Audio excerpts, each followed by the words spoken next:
coisa que tem é isso aqui.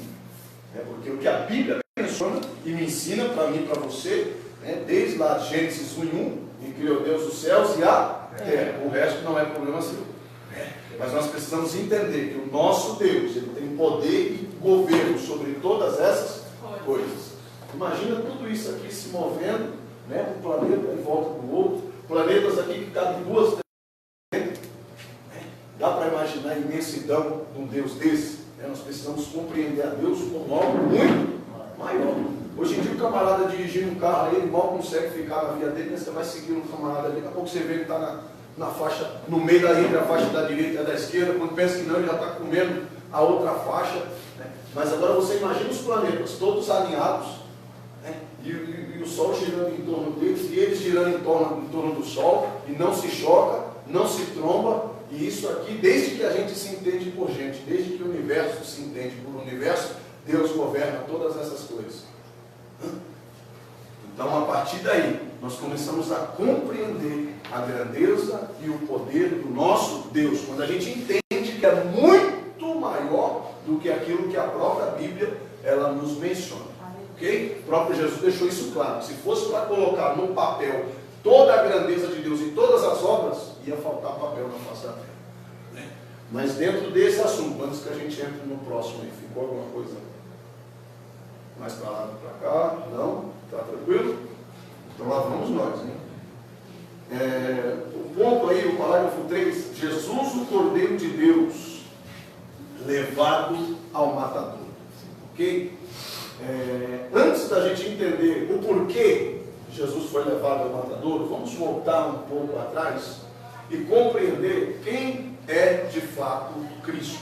João, capítulo 1, acho que foi quem chega mais perto do que é Cristo, de quem é Cristo para mim e para você. Acho que é quem se aproxima mais da compreensão. João, Evangelho de Jesus, segundo escrever o evangelista João, capítulo 1 e no verso também de número 1. Alguém leia, por favor. O princípio era o Verbo, e o Verbo estava com Deus, e o Verbo era Deus. Ele estava no princípio com Deus. Todas as coisas foram feitas por ele, e sem ele nada do que foi feito se fez. Nele está a vida, e a vida era a luz dos homens. Aí João é quem chega mais perto do que é Jesus Cristo. João descreve que Jesus é o Verbo. Ele foi o núcleo da criação de todas as obras de Deus. Aí começa a inveja de Satanás. O próprio Deus diz que ele é o primogênito. O que isso quer dizer? Ele foi o primeiro. A primeira criação de Deus, um filho. E sobre ele, por amor a essa criação, Deus criou todas as coisas.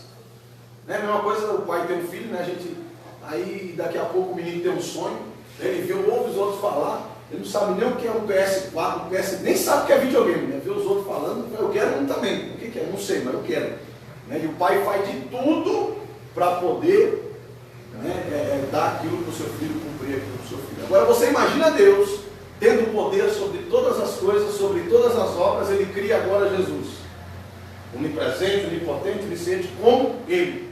Mas não com todo poder e soberania, porque a gente vê que Jesus só recebe a plenitude do poder depois que ele vence o inferno, a morte. Aí sim ele mesmo declara: agora o meu Pai me deu todo o poder nos céus e na terra e em toda a plenitude dela. Ok? Antes disso, Jesus não tinha todo o poder assim como Deus. Hoje ele governa juntamente com o Pai, mas nem sempre foi assim. Ok? Então, pela paixão da criação, da primeira obra que foi Jesus, Deus agora começa a criar os anjos, começa a criar todas as outras coisas, e a partir dele e por ele foram criadas todas as coisas. Por quê? Porque Deus não depende de nada para ser Deus. Deus não depende da terra para ser Deus, Ele não depende do universo para ser Deus, Ele não depende de mim, não depende de você, não depende da minha adoração, não depende de pastor, de presbítero, de diácono, não depende de ninguém para ser Deus. Ele é Deus por excelência. mas ele criou todas as coisas a partir do seu Filho, Jesus Cristo, nosso Salvador. A partir dele nós viemos à existência, porque por ele e para ele foram feitas e criadas todas as coisas. E João consegue enxergar isso. Antes de passar por esse ensinamento, antes de ver o próprio Jesus declarando tudo isso, João agora começa a ter uma revelação de Deus de como veio a criação. Uma revelação essa talvez até maior do que a de João, que viu o fim, né? Que viu o Apocalipse.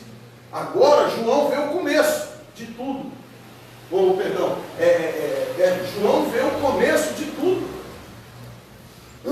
Ele enxerga lá o começo, a plenitude, e depois Deus dá a revelação do Apocalipse. Será que estava com intimidade com Deus, um homem desse? A gente às vezes ora a Deus e pede para que o Senhor revele aquilo que vai acontecer com nós mesmos durante a nossa trajetória, e às vezes Deus nem mostra, né? Porque vê que a gente vai se atropelar pelo meio do caminho. Aí Deus confia num camarada para mostrar para ele como surgiu todas as coisas, que a partir de Jesus deu origem a todas as outras coisas, e depois Deus ainda revela o fim dos tempos, o Apocalipse, o arrebatamento. Dá para compreender? Eu quero só um pouquinho dessa intimidade. Que o Senhor revele diante da minha e da tua vida as grandezas, as obras de Deus sobre mim e sobre você. E agora a Bíblia vai dizer que, a partir disso, de Jesus ser o primogênito, dele ser o verbo, agora precisava de que a criação em que Deus fez, agora ela tinha se corrompido e se contaminado pelo pecado. E ela precisava agora ser santificada. Aí Levítico, capítulo 23, vamos abrir lá, no verso 27. Levítico, comecinho da sua Bíblia ali. Levítico 23 e o verso 27.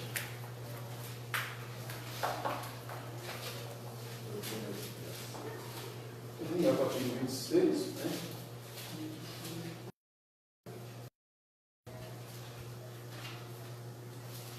Até o 29. Vamos ler do 26 ao 29. Levítico 23.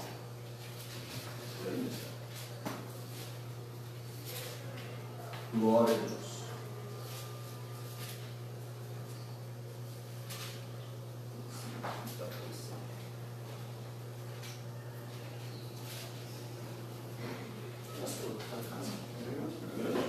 Quer pegar? Essa ideia é pequena para você. Levítico 23, verso 26. Vamos ler do 26 ao 29, ok? Falou mais o Senhor a Moisés, dizendo, 27. Pode ler. Mas os 10 deste mês sétimo será o dia da expiação. Tereis santa convocação, afligireis as vossas almas e oferecereis ofertas queimadas ao Senhor. E naquele mesmo dia nenhuma obra fareis, porque é o dia da expiação, para fazer a expiação por vós perante o Senhor vosso Deus. Porque toda alma que naquele mesmo dia, se não afligir, será extirpada do seu corpo. Glória a Deus. Então, nós vemos aí uma ordenança de Deus que deveria ser feita, no mínimo, aí uma vez por ano, essa é a ordenança de Deus. Porém, o mês sétimo aí que a Bíblia declara, para nós é julho, né? Mas no calendário judaico aí é entre setembro e outubro. Tá? Para nós são meses do calendário judaico, por conta da cronologia do relógio, é entre setembro e outubro. Okay? Mas enfim, a data não importa. O que importa é a ordenança de Deus, que deveria ser feito um sacrifício pelos pecados e as transgressões que a pessoa ou que aquele povo tinha cometido durante todo aquele ano. Então, de ano em ano, um animal era sacrificado em prol de toda a nação. Porém, o povo foi entendendo e foi percebendo a gravidade da coisa. E agora Deus aumenta isso e multiplica, porque todas as vezes que agora o homem peca e ele tem consciência desse pecado, ele vai apresentar um sacrifício diante de Deus. Ok? Então, diante dessa ordenança que Deus deu, agora vem a consciência do homem de que a ira de Deus é verídica sobre o homem quando esse está vivendo em pecado. O próprio Jesus vai ensinar para mim e para você, né, que o salário do pecado é a morte. Né? Então, mas lá atrás eles já tinham essa consciência. Mas aí fica fácil, né? Eu pequei, eu vou pegar lá um dos animaizinhos, eu vou matar e daqui a pouco está tudo. Naquela época ainda era porque eles matavam um animal que era de propriedade particular. Era um animal que eles conviviam, um animal que eles tinham criado e por isso eles tinham algum sentimento por aquele animal. Ok? Tempo depois, o que eles fazem? Eles vão para o templo.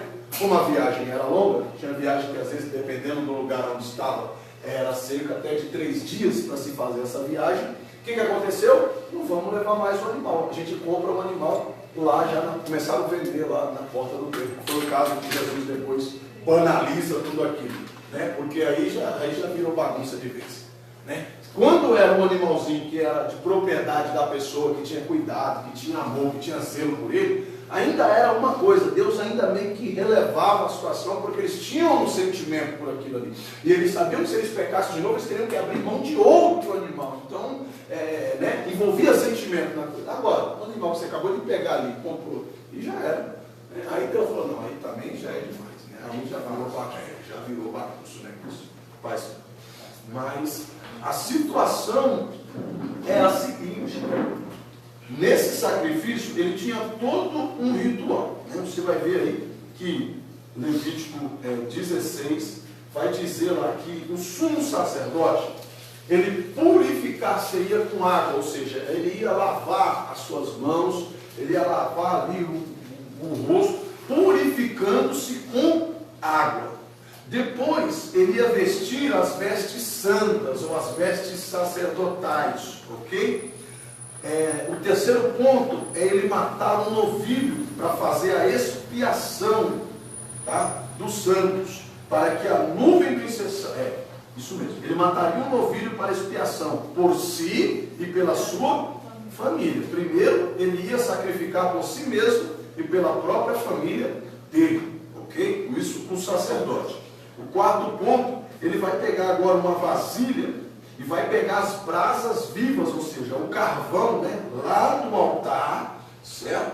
E agora ele vai entrar no lugar santo dos santos com essa brasa balançando, a gente conhece hoje como incensário, né? Então ele ia balançando aquilo dentro do lugar santo dos santos e a fumaça ia tomando conta do lugar. A Bíblia diz que chegava um ponto que o sacerdote não conseguia enxergar um palmo à frente do nariz. É como a gente pegar uma neblina forte aí na estrada, não é assim, meu pastor? Às vezes dá até medo de viajar, né? Você pega a estrada e você não vê nada, certo? Então essa era a situação do sacerdote naquele tempo dentro do lugar santo dos santos. Já sabendo ele que muitos nem terminavam esse ritual. Porque a Bíblia diz que quando o sacerdote entrava em pecado no Santo dos Santos, e ele começava a atrair a presença de Deus no meio daquela fumaça, meu irmão, nem terminava de fazer fumaça, aí que ele não via nada mesmo, porque Deus matava e consumia sem dó dentro do lugar santo dos santos, porque ele não estava tendo consciência daquilo que estava fazendo. Foi o que a gente viu agora há pouco aí na reportagem do camarada lá que fez lá o papel de Satanás lá no carnaval, lá parece que já se arrebentou por aí na estrada aí, né? E já foi, certo? Por quê? Porque com Deus não se brinca, certo? Isso não é porque é comigo, não é porque é com você não. O sacerdote estava com a vida toda bagunçada, estava se prostituindo. Às vezes o cara tinha outra mulher, às vezes o cara estava vivendo uma vida. Mas aí diante do povo ele precisava preservar a sua imagem, porque era sacerdote. O que ele fazia? Ia lá, lavava as mãozinhas bonitinhas diante do povo, pegava o animal, levava para ser sacrificado, né? E aí matava o animal, pegava-se lá o incensário, enchia de carvão e agora levava diante do Santo do Santo. Quando ele começava a fazer fumacinha para chamar a presença de Deus, Deus aqui não. Você pode enganar lá fora, aqui dentro você não engana. Você pode mentir lá, aqui não. Você pode fazer viver de aparência lá fora, aqui dentro você não vive de aparência não. E Deus derrubava e matava mesmo. A Bíblia diz que quando puxavam, só vinha a cordinha, né? Porque aí colocavam o costume de que quando o sacerdote entrava, ficava todo mundo esperando ele voltar e ninguém sabia quanto tempo ele ia demorar lá dentro. Então nas vestes sacerdotais tinha sinos embaixo, e quando ele se movimentava, quem estava lá fora ouvia o barulho do sino, certo? E colocaram uma cordinha agora no sacerdote por conta disso, porque o cara morria lá dentro e o povo está esperando lá fora ele voltar para trazer o resultado. E aí passa um dia, passa 2 dias, passa 3 dias, passa 5 dias, e nada do cara sair. E aí? E ninguém sabia o que tinha acontecido e ninguém podia entrar. Quem vai entrar? Certo? Aí colocaram-se o costume de colocar a cordinha lá no sacerdote, amarrava lá a cordinha e ele entrava. E a roupa dele fazendo barulho e tal. Depois que eles não ouviam mais o barulho dos sinos, passava algumas horas, pode estar arrebatado, pode estar de joelho, vamos esperar um pouco, mas demorava muito, o que eles faziam? Puxava a corda. Se viesse a corda, vamos orar a Deus por outro sacerdote. É assim que funciona. Né? Mas graças a Deus que hoje, não é que Deus ficou bonzinho, não, irmão. A Bíblia diz que ele ficou longânimo. O castigo pode não vir agora, mas uma hora ou outra ele vem. Né? Isso não quer dizer que deu condições de nós vivermos em pecado, mas nos dá condições de nos purificar diante da presença de Deus e nos arrepender daquilo que tivermos feito de errado diante da presença de Deus. Ok? Então, depois de passado esse ponto, dele atrair a presença de Deus com o incensário, a Bíblia diz que agora ele pega o sangue do animal, né, que tinha aqui morto ali, e ele pega esse sangue e ele lança sobre o propiciatório, né, que era lá o lugar do holocausto, o lugar do sacrifício. Ele vai e lança as pernas desse sangue agora sobre a sua vida e sobre lá o propiciatório, que era o lugar da reconciliação entre o homem e Deus, né? Olha, Deus, aqui esse sangue é por conta do pecado desse povo, ok? Então está aí, certo? O salário do pecado é a morte. Estamos pagando com essa morte aqui os pecados desse ano, os meus pecados, os pecados da minha família. É isso que Jó costumava fazer, né? A Bíblia diz que ele oferecia holocaustos por si e pelos seus filhos, porque ele dizia assim, ele nem via os filhos pecar, mas ele dizia assim, eu vou sacrificar a Deus porque pode ser, você vai ler o texto, você vai ver que Jó fala desse filho, pode ser que porventura eles tenham pecado contra Deus, então eu já vou oferecer logo o sacrifício antes que Deus cobre, né, deles. Mas hoje em dia, às vezes o camarada peca, continua pecando e age como se isso não tivesse uma consequência no dia de amanhã. Mas tem, né? Tem e não é pouca. Mas que nós que estamos aqui aprendendo do Senhor, venhamos andar em verdade, em sinceridade na presença dEle. Que nós venhamos oferecer sacrifícios contínuos, ok? Porque hoje não é mais necessário de sacrifício, porque o sacrifício perfeito já foi feito. É isso que nós vamos ver aqui. Mas ainda é necessário haver morte. Romanos 12, né? Foi a Janaína que leu aqui outro dia. Foi isso? Que você leu 13 também, mas você já leu 12 também. Santificar-vos, apresentei os vossos corpos a Deus como sacrifício vivo. Ok? Tem que morrer. Tem que continuar morrendo? Sim. Porém, agora é uma morte espiritual, é uma morte carnal. Matar os desejos da carne, tem que haver morte? Sim. Não é ir lá matar um animalzinho agora, mas eu tenho que aprender a matar a minha carne, os meus desejos, para que eu venha continuar vivo diante da presença de Deus. Ok? Mas vamos lá. Então esse sangue, certo? Com esse sangue agora, ele vai entrar pela segunda lugar santo. Com o sangue, ele aspergia 7 vezes sobre o propiciatório dele. E mataria agora essa primeira morte é por ele e pela sua família. É a segunda morte. E agora ele vai matar outro animal. Você vê que agora o animal é outro. Agora ele pega o bode para a oferta pelo pecado do povo. Ele ultrapassa o véu do Santo dos Santos agora pela primeira vez. E com sangue, como tinha feito antes com o novilho, agora ele faz novamente, ok? Com o bode aí, jogando esse sangue aí pelo altar, ok? Agora ele volta, impõe as mãos sobre um bode vivo e confessa os pecados do povo. e enviaria esse bode agora para o deserto. Por quê? Esse bode agora é testemunha do pecado. E ele não pode mais conviver junto com o povo. E Jesus vivenciou tudo isso. Como? Quantos dias ele passa no deserto? 30 dias. O quê? Vivenciando o meu e o teu pecado. Você vê antes o diabo correndo de Jesus. Só que quando você vê Jesus lá no deserto, o que o diabo faz? Ele vai lá. Por quê? Porque o meu e o teu pecado estavam rodeando o Senhor. Ele estava naquele momento atraindo para si. Ele não fez nada, mas ele pegou o meu e o teu pecado para ele. Ele foi testemunha do meu e do teu pecado. Ele trouxe para ele os meus e os teus pecados naquela trajetória do. E aí o diabo vê ele atraindo tudo aquilo para ele e diz: agora ele está fraco. Porque ele está forte. Estava 40 dias sem comer, mas continuava forte. Estava rodeado de. Hoje em dia é diferente, né? A pessoa fala assim: ah, mas eu já errei mesmo. Ah, mas eu já estou assim mesmo. Custa nada, uma a mais, uma a menos. O diabo olhou e disse: ele já está rodeado de pecado mesmo. Não é dele, mas é do povo, ele vai querer pagar por eles. Uma a mais, uma a menos. Isso aí acontece.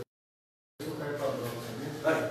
E toda vez que eu caio para droga, minha queda era assim, o inimigo ficava me acusando. Já deu o primeiro tiro, já está lascado. Vai, continua. Aí, assim. Você acha aí, você não quer voltar para cá, você fica com medo, você fala: meu cara, tá toda a merda. Entendeu? Já peguei mesmo. Começa a acusar, aí ele usa desse jeito. E acontece com todas as outras situações. Isso acontece com quem bebe, com quem se prostitui. Uma vez, já estou errado mesmo. É a desculpa mais óbvia que o inimigo usa para continuar enganando as pessoas. E ainda tem gente que cai. É a tal da figurinha repetida. A pessoa já sabe o final da história, mas mesmo assim ela se lança, ela se entrega e cai. Por isso o Senhor está o que hoje? Nos fortalecendo para que a gente venha vencer as estratégias. Ok? Então, de tudo isso que a gente vivenciou agora, lá com o cordeiro, lá com aquelas coisas, começamos a enxergar a necessidade e entender o porquê Jesus tinha que morrer. É uma das perguntas que a gente faz, né? A gente acha injusto Jesus pagar pelo pecado de todo mundo, mas alguém tinha que pagar a conta. E aí a gente começa a entender o porquê de Deus permitir o seu filho passar por aquela situação. Né? A gente já começa a compreender a necessidade de alguém morrer. E aí a gente já começa a desenhar e a gente começa a colocar agora quem? Os filhos, a gente começa a colocar o esposo, a esposa, no lugar lá de pagar pelo pecado. Aí a gente já começa a achar alta a conta. Né? Fala: não, Senhor, a nossa vida mesmo. Mas porque quando Pedro vai repreender Jesus, quando ele falou que era chegar na hora, ele falou assim: se afasta de mim. Satanás, né? Ele chama Pedro de Satanás. Por quê? Quem não queria que a conta fosse paga? Satanás, porque ele era o dono da banca. Estava todo mundo em dívida com Lúcifer. Estava todo mundo em dívida com Satanás. Porque estava todo mundo vivendo em pecado. Quem era o mais interessante de não pagar a conta? Vai todo mundo continuar lavando louça. Vai continuar todo mundo trabalhando escravo. Porque todo mundo deve. E se alguém pagasse a conta, todo mundo estava liberado. O que ele não contava, que além de salvar os vivos, Jesus ia descer no inferno. Jesus é abusado, eu gosto dele por isso. Jesus, além de salvar e dar exemplo para os vivos, a Bíblia diz que depois de morto ele vai no inferno pregar para quem estava em prisão, para quem estava já nas garras de Satanás, já tinha sido enganado, já estava condenado e antes não tinha direito de se salvar. Jesus entrou no inferno e disse: quem quiser ir embora hoje, imagina o tamanho do bode. Ô irmão, está todo mundo sofrendo, já está todo mundo no castigo. Chega um e diz: eu vou, mesmo, não quero nem saber quanto que é. Estou aqui. Jesus pagou a conta e pagou com juros e correção monetária, para que eu e você continuasse devendo nada de Satanás. Mas infelizmente hoje, muitos de nós continuam ainda usando a liberdade para né? Mas para a honra e glória do nosso Senhor, ele pagou a conta e limpou. Aí o que Jesus fez? Agora é o seguinte: eu paguei a conta, eu serei. Quem quiser continuar na mesa, aí vai pagar a conta daí para frente. Né? Que é isso que às vezes muitos não têm. Jesus já me garantiu vitória. Eu conheço o Filho de Deus. Né? assim, às vezes você vai evangelizar alguém. Não, mas eu sei quem é Jesus. Mas Jesus já pagou a minha conta. Pagou, filho. O que você não sabe é que a sua conta continua aumentando. E agora Jesus não vai pagar a segunda vez. Quem vai pagar pela conta é eu e você. E essa consciência, às vezes, ah, mas eu já conheço, já sei quem é. Eu estava lá e pagou a minha conta. O que você não sabe é que a sua conta agora ela continua aumentando de novo. E ele não vai de volta pagar a minha.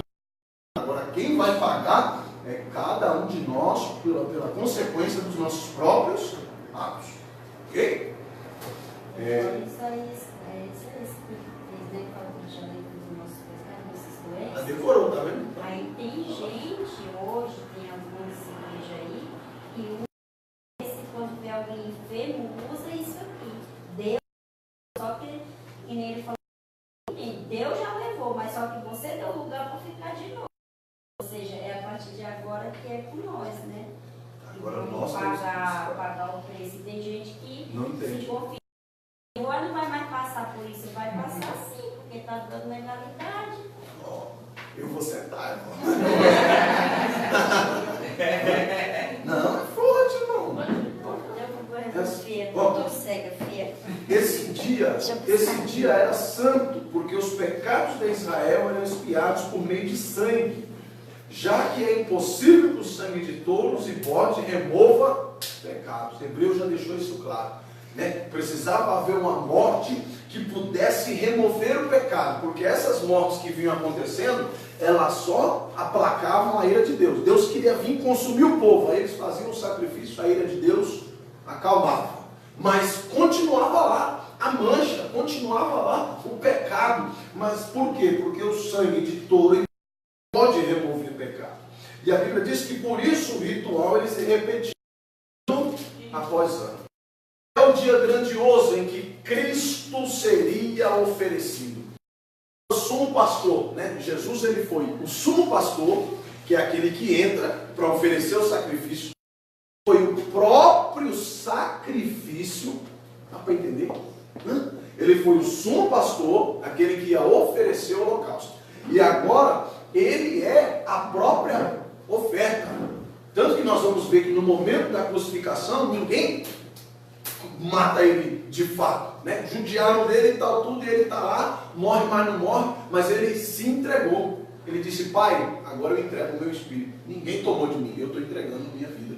Ok? Então ele mesmo foi o sumo pastor que levou o próprio corpo para ser sacrifício pela minha e pela tua vida. Isso que é Deus.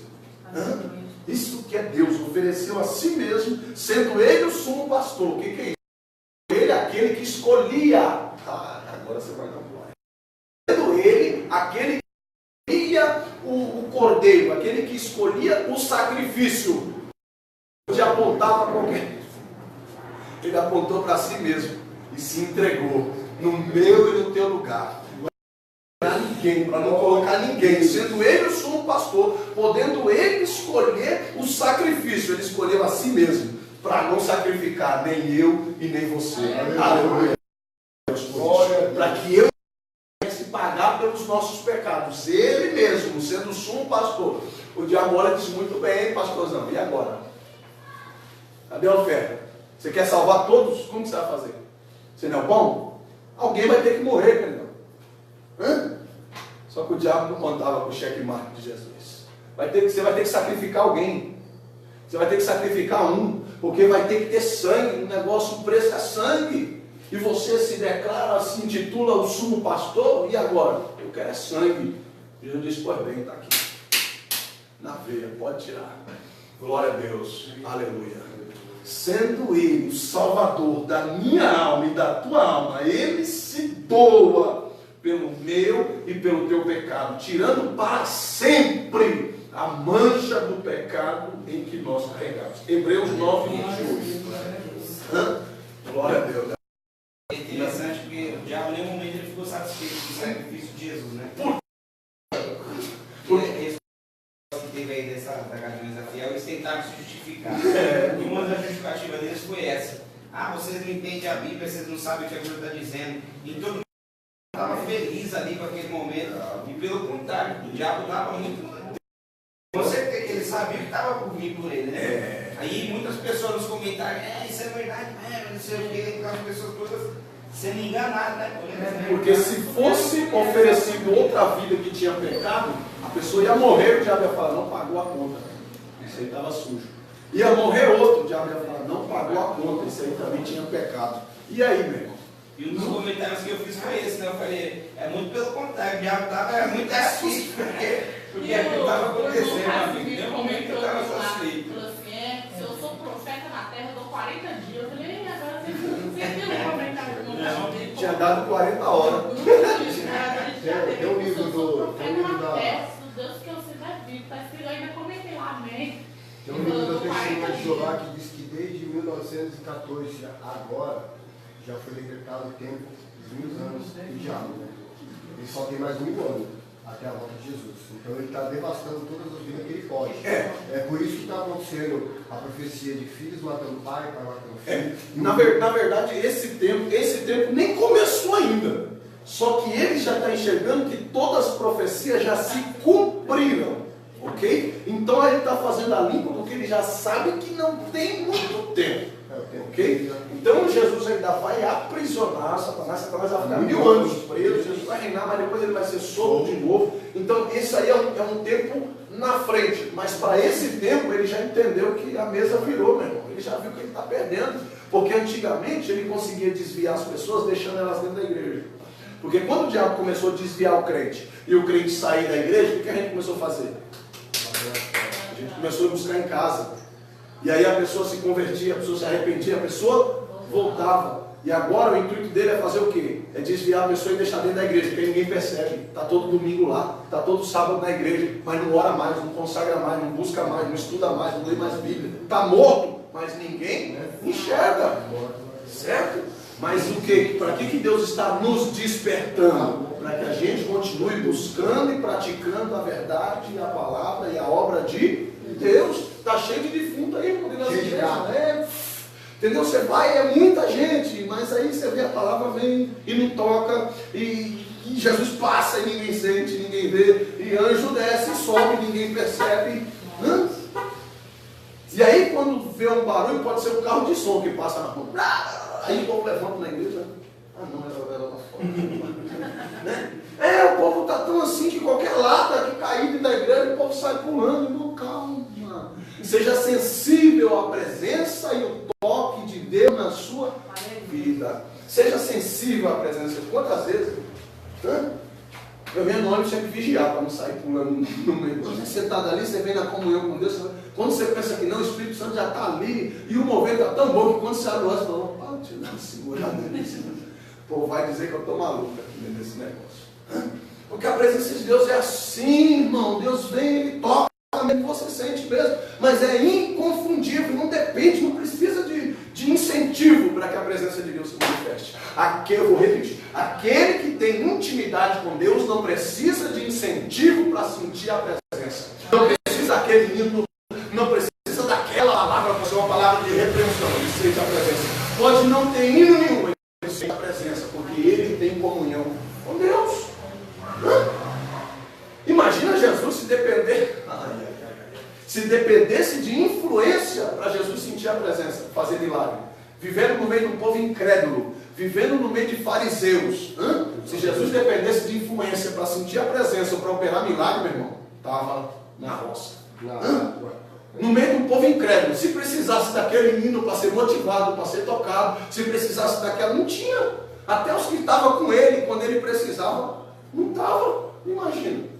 Aí eu e você, às vezes a gente esquece disso, a gente quer incentivo. Alguém tem que falar mais grosso, alguém tem que cantar alto para que eu e você sinta a presença de Deus. Mas tudo isso é anátema se nós não estivermos ligados na presença de Deus verdadeiramente. Se nós não tivermos intimidade com Ele. Quer sentir a presença? Se entrega, diga, Senhor, eis-me aqui. Pode ser onde você for, mas pode onde você quiser. Deus, Ele vai se manifestar, Ele vai responder, Ele vai atender o seu clamor, porque Ele é Deus e nada, e nem ninguém pode reter a presença do Senhor. Ok? Então seja esse manancial, né? Eu até falei isso aqui na pregação de vez. É um crente robô. É um crente robô.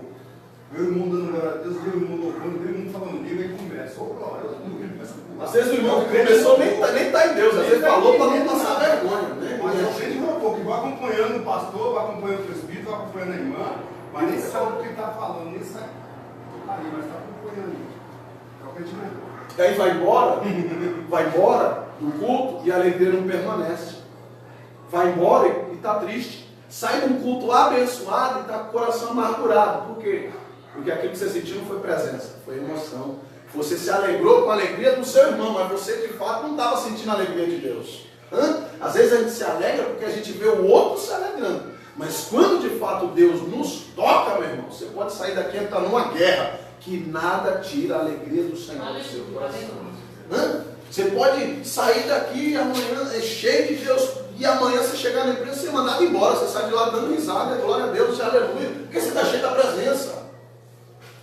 Mas não, quando a gente está motivado por qualquer outra coisa, não precisa de muito para tirar a gente da fiação. Ah, eu não quero mais. Ah, eu não vou louvar. Eu não vou pregar. Eu não vou fazer. Não, que presença de Deus é essa que vem? Vai, que Deus é esse que você está sendo? Porque a Bíblia diz que, ameaçados de morte, os profetas estavam pregando a palavra. Ameaçados de cadeia, eles estavam louvando o nome santo do Senhor. Paulo e Silas, depois de ter apanhado, de ter sido envergonhado em praça pública, eles louvaram e cantaram a Deus. Hoje em dia, se alguém postar lá alguma coisa lá contra eu e você, acabou o crente. Não vou, tá vendo aí que eu vou para a igreja para quê? Aí não me respeita a minha unção. Por quê? Unção, meu irmão, você precisa provar nada para ninguém. Eu não preciso provar nada para ninguém. Você não precisa provar nada para ninguém. Você tem certeza de que Deus te conhece? Você tem certeza que Satanás sabe quem você é? Então os outros que se interessam, os outros que se convertam, os outros que vão buscar Deus da mesma forma que você busca. Mas é uma coisa que, não me respeitou a minha unção. Que unção você está tendo, rapaz? Por que está se abatendo por causa que o outro está falando? Jesus foi chamado de filho de Satanás. Jesus foi chamado de Beelzebul e fazendo milagre, dizendo: eu estou nem aí para vocês, eu estou curando, eu estou manifestando a glória de Deus na terra, eu estou exaltando o nome do meu Pai, eu não tenho tempo de dar uma satisfação para vocês, não. Glória a Deus. Eu não tenho tempo para ficar ouvindo o que vocês estão falando de mim, não. Você viu lá que postaram, mas eu acho que é para você. Não tem problema, quem postou, eu quero nem saber. Desliga a internet, não tem problema. Manda fax, manda e-mail, liga, faz o que você quiser. Eu não vou nem ouvir. Por quê? Porque o que me interessa está lá no alto. O salmista já dizia: o meu alvo está em cima, o meu alvo é Cristo. O que vem de baixo, meu irmão, que se acabe por baixo mesmo. Porque o meu alvo está no Salvador e Redentor da minha alma e da minha vida. Amém? Hebreus 9, 28. Glória a Deus. Assim também Cristo, oferecendo-se uma vez para tirar os pecados de muitos, aparecerá a segunda vez sem pecado aos que esperam para a salvação. Então a Bíblia é clara, enfática em dizer: o diabo tomou a vida de Jesus. Não, ele se entregou. Se entregou. Ele se rendeu. A vida que você quer, vai lá. Jesus bobo, com a chave do inferno no bolso. Vamos lá. Você quer mata? Vamos embora. Simbora. E agora? É que eu vou para onde? Vamos passear lá no inferno, que eu vou te mostrar o estrago que eu fiz lá. Vamos lá, Jesus. Aí daqui a pouco, pronto. Pagou a dívida? Pagou. Mas agora, você morreu. Esse corpo não pode mais visitar a terra. Eu sei, da lei, meu pai determinou a lei. Eu sei, está tudo certo. Fica tranquilo. Jesus sobe, agora um corpo transformado, glorioso. Aquele corpo não pode, mas esse aqui não tem nada a ver uma coisa com a outra. E sobe agora com um corpo glorioso. Diz: pois bem, vim, pisei no inferno, e agora já que eu estou com um corpo glorioso, eu posso descer e subir a hora que eu bem entender. Agora só dá licença que eu vou pregar aqui. Não, mas aqui não pode. Quem disse que não pode? Que agora quem manda aqui também sou eu. Sua morte, me dá a chave aqui, que agora a senhora, para levar alguém, a senhora tem que pedir permissão para mim. Agora eu tenho que assinar embaixo, para que você toque alguém, para que você tire a vida da terra. Agora você tem que pedir permissão a mim. E ele toma a chave e a autoridade da morte. Agora ele toma a chave do inferno e diz: olha, Satanás, e agora também para arrastar alguém para cá, tu tem que ter a minha permissão também. Agora não é bagunçado assim não. Agora você só pode trazer para cá aqueles que não tiverem a marca, aqueles que não tiverem o meu selo. E se por acaso você tentar arrastar para cá alguém que tem o selo, eu mesmo virei buscar. Então, se não quiser a minha visita, se não quiser a minha presença, não traga ninguém que tem o selo, ninguém que tem a marca, ninguém que tem o perdão, ninguém que foi lavado, ninguém que foi santificado, ninguém que foi liberto pela presença do Espírito Santo do meu Pai. Glória. Eu fiz devido a tanta queda ali, fica na presença, devido à separação que tive agora, eu fiz um pacto com Deus. Eu falei, o pastor confirmou na proposta dele. Falei que se eu não ficasse firme nesse na presença de Deus, eu não queria que Deus me levasse embora. Aí, trabalhando lá na igreja que nós estávamos fazendo, eu, o pastor, Deus lá na boca do pastor falou assim: pegou, você se afirma de uma vez, quando Deus disse que te leva embora da terra. Glória a Deus. Foi tudo que você falou agora. Quando você falou que Jesus descia lá embaixo, sim, sabe, o inferno, então agora só desce quem não tem o selo. Sim. Então, no caso, eu tenho a convicção que agora sim, só agora, se eu for embora, eu estou indo com salvo, em nome de Jesus. E é que eu pedi para Deus, porque às vezes eu peço muito entendimento para Deus. Coisa boa, né? Você mesmo tomou a atitude de dizer, Senhor, eu quero. Porque você assim, eu tenho vontade, eu tenho sede de Espírito. Eu falo assim, às vezes eu digo para caramba e falo, Senhor, Pai, mas por quê? Senhor, eu não entendo, Senhor, eu quero. E às vezes as pessoas, eu vejo pessoas assim, eu falo, nossa, eu fico olhando assim, às vezes a pessoa chega no céu e fala, Senhor, por que eu não sou assim, Pai? Porque eu não me encontro, porque eu não me acho, Senhor, eu quero que você... a entrega. No meu caso foi diferente. Eu me afastei, fiquei, não voltei a roubar, não voltei a matar, não voltei a me prostituir, né? Mas também não queria uma vida com Deus. E aí Deus me visitou, porque Ele já tinha mandado profeta, já tinha mandado pastor, já tinha mandado todo mundo, e eu não ouvia ninguém. Aí Deus me visitou no meu quarto, falou, então céu bom, eu vim te visitar hoje. O negócio é o seguinte, eu falei, muito desse jeito, meu. O negócio é o seguinte, ou você volta para a minha presença hoje, não é amanhã, é hoje, ou você não anda mais nessa terra. É simples assim, o acordo é esse. Ou você volta hoje, ou você não passa de amanhã. O que você acha que eu fiz? Pensa no dia que eu saí doido para achar uma igreja aberta. E parecia o dia do arrebatamento. Acho que era uma sexta-feira, não tinha culto em lugar nenhum. Saí, fui em umas 3 igrejas que eu conhecia, todas as igrejas que eu cheguei, a porta estava fechada. E aí? Falei, pronto, Jesus voltou, eu fiquei, meu irmão. Irmão, esse dia parecia uma coisa, eu não vi um crente na rua. Por isso que Deus queria me apavorar mesmo, irmão. Não encontrei um crente na rua. Onde eu ia, no mercado, no açougue, na escola, Deus levantava alguém para falar comigo. Mas nesse dia, nem na rua que eu saí procurando igreja, não encontrei um crente vindo do serviço, indo, sei lá, o que Deus fez aquele dia? Ninguém, e as igrejas tudo fechadas. Eu falei, pronto, Jesus veio e já era. E eu não tinha ainda tanto conhecimento da palavra, não sabia nada de arrebatamento, só sabia que Jesus ia vir buscar a igreja. E falei, pronto, agora apavorei. Falei, acabou. Aí fui, ainda determinei, lembrei de outra igrejinha que tinha lá no final da Guarapiranga, a igreja do pastor Silvano. Falei, vou lá naquela igreja, quem sabe? Porque era a única que das que eu conhecia que faltava eu bater na porta. Falei, vou lá. Aí entrei por aquela Embaú, falei, já tinha 2 igrejas que eu não conhecia, né? Que era a que a gente congregava, a Dom de Deus, e do lado tinha a igreja da pastora Renata na época. E cheguei, tinha as 2 abertas. Aí a Dom de Deus, eu passei na frente, tinha 3, 4 gatos pingados lá dentro. Acho que era o irmão Casimiro, o irmão Jocinela, o pastor, e eu não lembro, acho que era a esposa do irmão Casimiro. Sei que tinha 4 pessoas dentro da igreja. E eu olhei assim, na outra estava tendo festa, tinha gente para fora. Falei, onde você acha que eu vou? Eu vou na igreja, está tendo festa. Eu falei, o negócio ali tá bom, né? Falei, o quê? Eu estou saindo da prova lascada. Já estava afastado porque tinha passado um processo terrível. Falei, passei direto lá para a igreja que tem. E estou lá, cruzei o bracinho, falei, dali, porque dali na hora de acabar o culto, na hora de começar aquele negócio, você está ali as luzes, não vai morrer hoje. Falei, senhor, o senhor sabe que nós já temos um compromisso aqui, eu vou voltar a te servir, mas para mim eu ia servir a Deus nos meus termos, do jeito que eu queria. Fiquei lá atrás, falei, na hora Senhor, eu já me reconciliei com o Senhor na hora que eu saí de casa, porque eu não preciso nem levantar a mão, não preciso deixar o Senhor. Acabou o culto, eu vou embora, ninguém me vê, está tudo certo. Encostei lá, quando eu encostei, Deus falou, o seu lugar não é aí. Falei, agora pronto. Podeu ir na matodinha procurando igreja, agora que eu acho que o Senhor fala que não é, eu vou para onde? volta. Aí voltei lá na igreja, olhei, tá lá os 3 irmãozinhos cantando. Chuva, nem ritmo tinha. Jesus, que prova! E Deus falou no meu coração, é aí que você vai ficar. E eu entrei, para a glória de Deus, eu fiquei quase 9 anos naquele ministério.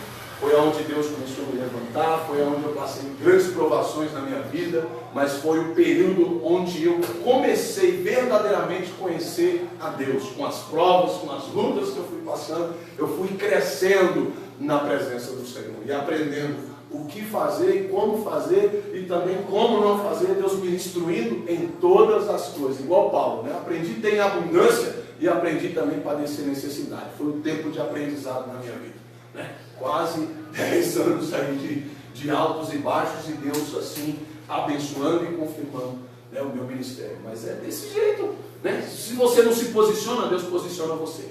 Só tem dois jeitos, ou você se posiciona ou Deus posiciona você. Ai daqueles que estão andando de qualquer maneira, porque assim como o inimigo está com pressa para ceifar vidas e levar para o inferno, Deus também está com pressa. Nunca se viu um tempo de tanto crente descer a sepultura. Nunca se viu um tempo de tanto enterro cristão. Eu falo porque de igrejas que a gente passa, de pessoas que a gente convive, vira e mexe se fuçando lá no Facebook, você vê um pastor lá solidando a família de um membro que Deus recolheu. Nunca se viu um tempo. Ah, mas Jesus não vem. Vem, meu irmão. Eu não sei se eles vão voltar para os outros, mas para mim eu tenho certeza que uma hora ou outra ele vai me chamar e eu vou, e eu não quero nem saber. Ah, mas você é novo. Irmão, mas se Deus me chamar, eu estou indo, eu estou de olho na promessa. Ah, mas tem muita coisa ainda para viver. Irmão, a promessa de lá é maior do que a da troca na hora. Você falou, ó, e aí? Vai abrir mão das promessas? Já abri, senhor. Vamos embora. Eu chique outro que vive as promessas. Eu quero morar no céu. Eu quero é Deus, irmão. Porque enquanto nós estamos aqui, nós estamos a um passo de se corromper. Enquanto nós estamos sobre essa terra, você está a um passo de sair da presença. Porque nós não precisamos de muito para perder. Para buscar e conquistar a presença de Deus, meu irmão, é muito jejum, muita oração, é muita consideração. Agora, para perder, meu irmão, é um passinho. Precisa de muito não. É por isso que Jesus falou, se o caso for, vigia primeiro e ora depois. Vigiai e orai. Vigia primeiro, depois você ora. Porque tem gente que ora, e quando levanta não vigia, e aí perde a bênção. E Jesus fala para mim e para você, vigia primeiro, depois você ora. Para você permanecer de pé, para você permanecer vivo, para você continuar na bênção. Ok? Vamos embora. Já vimos aí que ele mesmo foi quem se entregou para tirar o pecado de muitos ou de todos nós. Ok? 1 Pedro 5,4 vai dizer e mostrar o que tem. 1 Pedro 5, verso 4. Aí a Bíblia vai mostrar quando ele voltar, né? A recompensa para mim e para você. Glória a Deus. Por que servir a Deus? Por que permanecer fiel? Por que abrir mão de tantas outras coisas? Por que tudo isso? 1 Pedro 5, verso 4. Está escrito aí? E quando aparecer o sumo pastor, alcançarei a incorruptível coroa da glória. Oh, glória! E quando aparecer, ou seja, quando ele voltar, você vai alcançar a incorruptível coroa de glória. O corpo glorioso e a coroa de glória, que não se apaga, que não se corrompe, certo? Mas, mediante a que isso, pastor? Aquilo que nós vemos falando, né? Quando a gente não se corrompe, quando a gente não se entrega, quando a gente não se deixa vencer. A Bíblia diz que ele tem uma recompensa para mim e para você. Quando o sumo pastor voltar, quando o sumo pastor raiar nas nuvens, você vai alcançar a incorruptível. Ou seja, hoje em dia nós estamos no dia 100 né, por hora, e nos alegramos na presença de Deus. Aí acontece alguma coisa, a gente se entristece, a gente não se afasta da presença, mas tem coisas que abatem o nosso coração. Mas a Bíblia diz que quando a gente receber a incorruptível coroa de glória, que incorruptível é essa? Essa incorrupção nós não vamos ter, mas nós vamos ser estáveis na presença de Deus. É uma alegria só, é um mover da presença que não vai embora, que não se acaba, que não sai.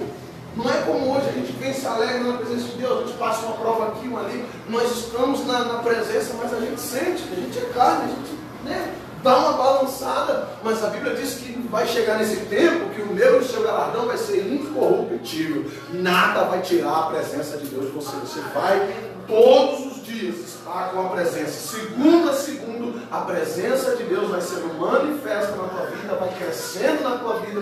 Você vai se santificando na presença de Deus. Ok?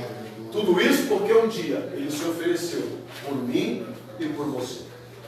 Folha de número 5 aí, o assunto que a Tânia veio entrando aí, porque a pessoa está na fiação assim, quando ela vai na frente. Ela jogou os carros na frente dos bois aí, vamos embora.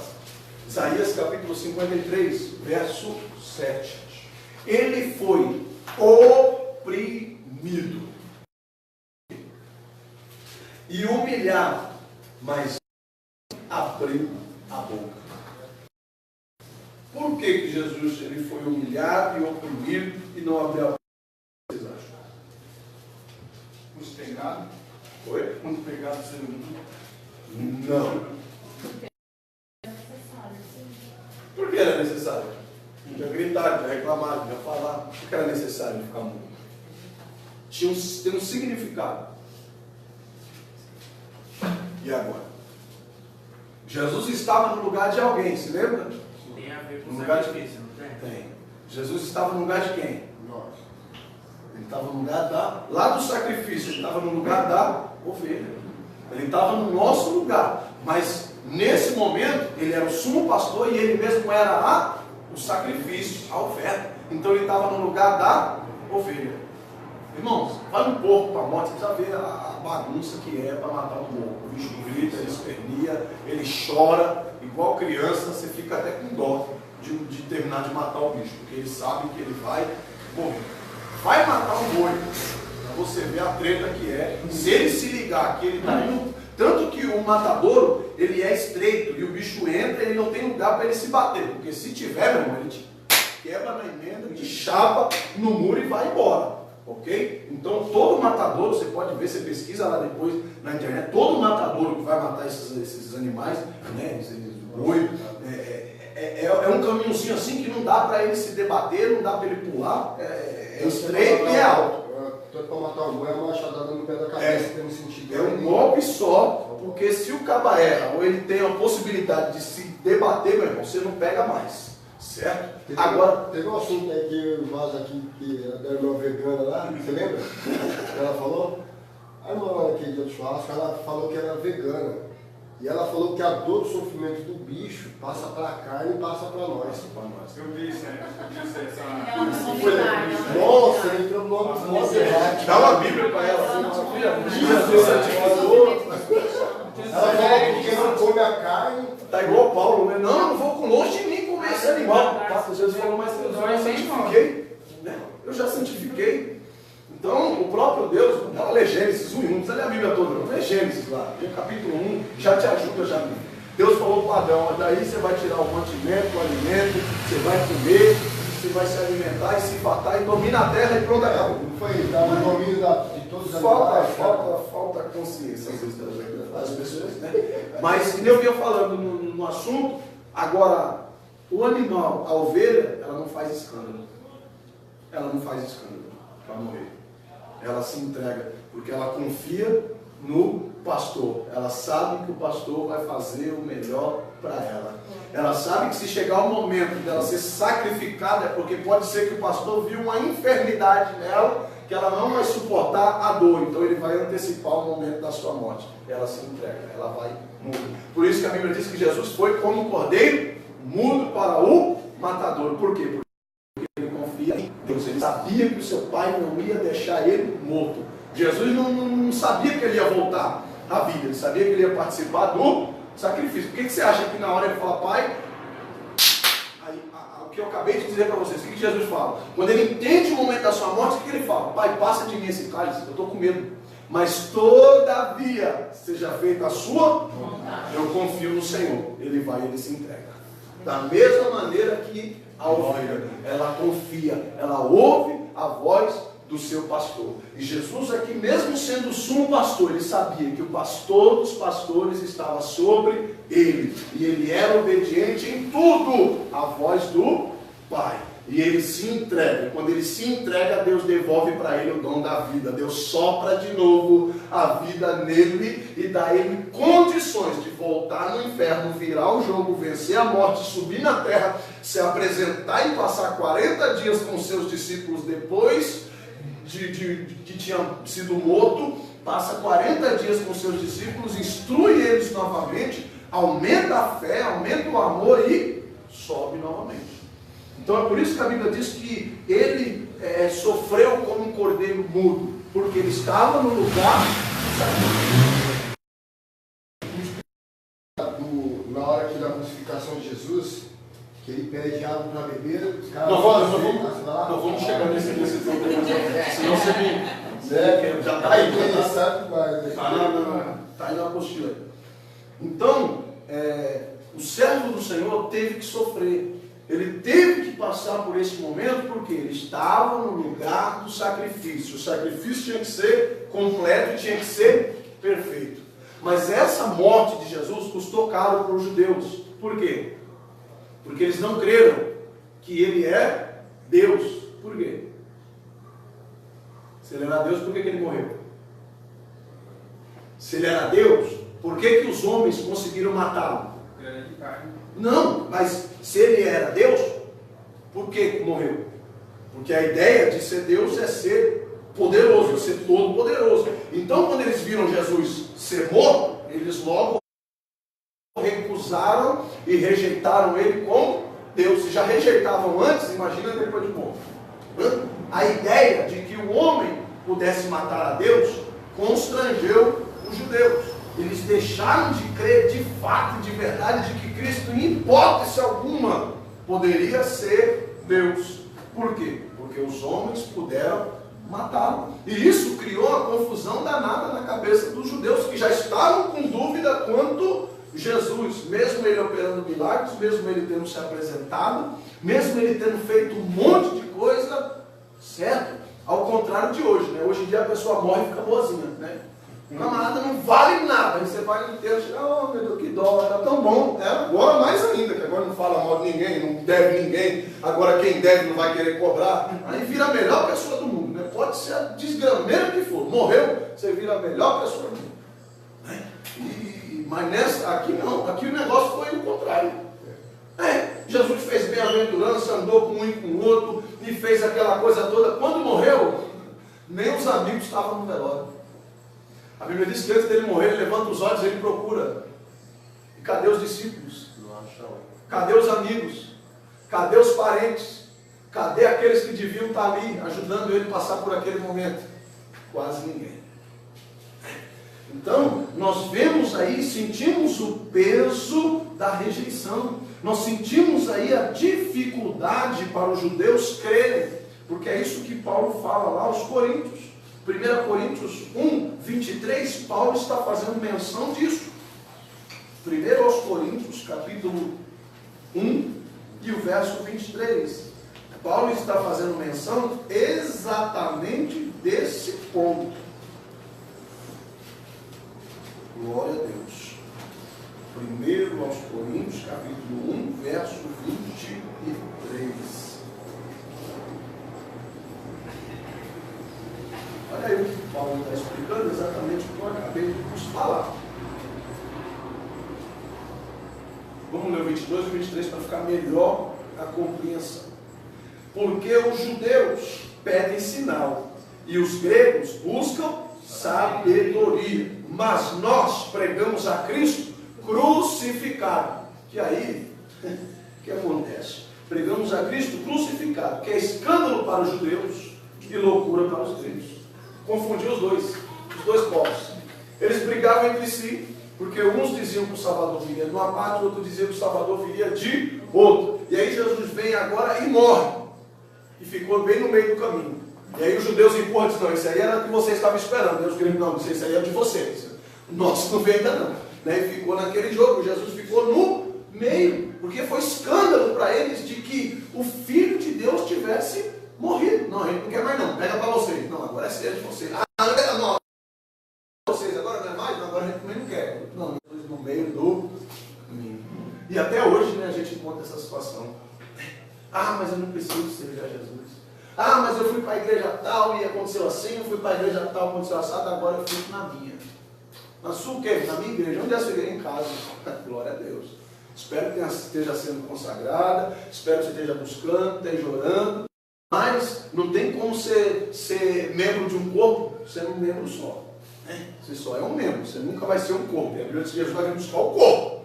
Então, se você for um membro separado do corpo, irmão, esquece que a tendência é a apodrecer. Né? Qualquer membro que é tirado do corpo, ele morre. Isso é ordem natural das coisas. E no mundo espiritual não é diferente. Qualquer membro desligado do corpo vira pútrefo, né? Apodrece, ele morre. Qualquer membro tirado do corpo, ele morre.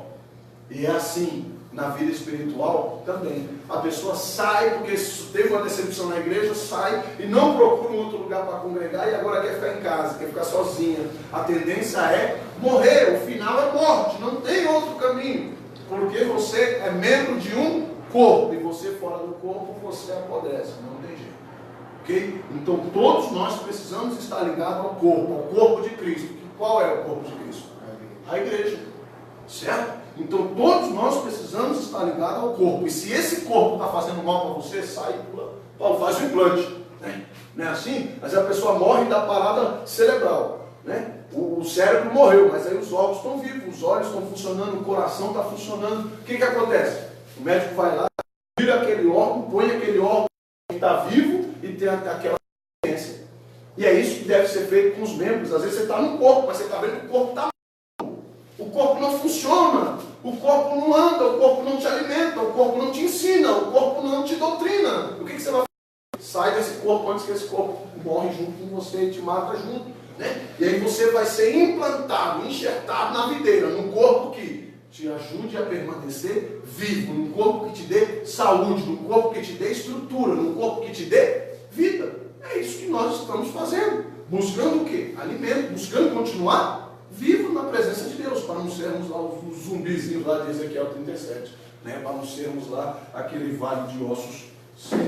E do mesmo modo tem membros que apodrecem no corpo, e aí tem que ser arrancado. Canto tem que ser cortado fora. Contaminar o corpo. Tem, por isso que tem a gangrena, né? Por isso que às vezes o pastor chama, dá aquela raspada, né? Para tirar o pus. Não é assim, você vai lá no médico, você se rebenta todo, chega lá e vê uns enfermeiros. A primeira coisa é o papel do presbítero, né? Chega aí aquela palavra que ou se conserta ou vai para o inferno, não tem jeito, né? A bucha é grossa, né? Que passa para tirar aquela sujeira. Aí vem depois, né? O enfermeiro, né? Que é o evangelista, chega lá, passa uma pomadinha e tal, e aguenta aí que o médico já vem dar uma olhada, né? Que aí vem o pastor e tal, e passa ali uma atadura, dá um jeito, certo? Passa lá o bálsamo, diz, olha, não, essa pomada aqui, que o evangelista passou, está certa, vem aqui, não, porque o presbítero machucou, não, é o trabalho dele mesmo, é arrancar a sujeira mesmo, ele precisa dar uma ralada de vez em quando, né? Porque senão a sujeira não sai, senão a sujeira não sai, irmão. Senão a sujeira não sai. Tem uns irmãos aqui que não caiu aí de bicicleta, de skate, nem deu aquela ralada, né? Chega lá, tem aqueles pontinhos pretos assim, a enfermeira dá até risada, vai ter que tirar isso aí, né? Mas até gosta, né? Pega aquele, nunca é o nome dele, a gás assim, de determina essa sua aí. E chega lá e, meu Deus, eu já caí de moto, uma vez que nem no médico eu quis ir. Quando eu vi o estrago, eu falei, não vou. Lavei em casa, tomei banho, curou, e Deus deu vitória, mas não fui no médico. Né? No meu pé ficou um arrobo desse tamanho, assim que eu limpava com cotonete por dentro.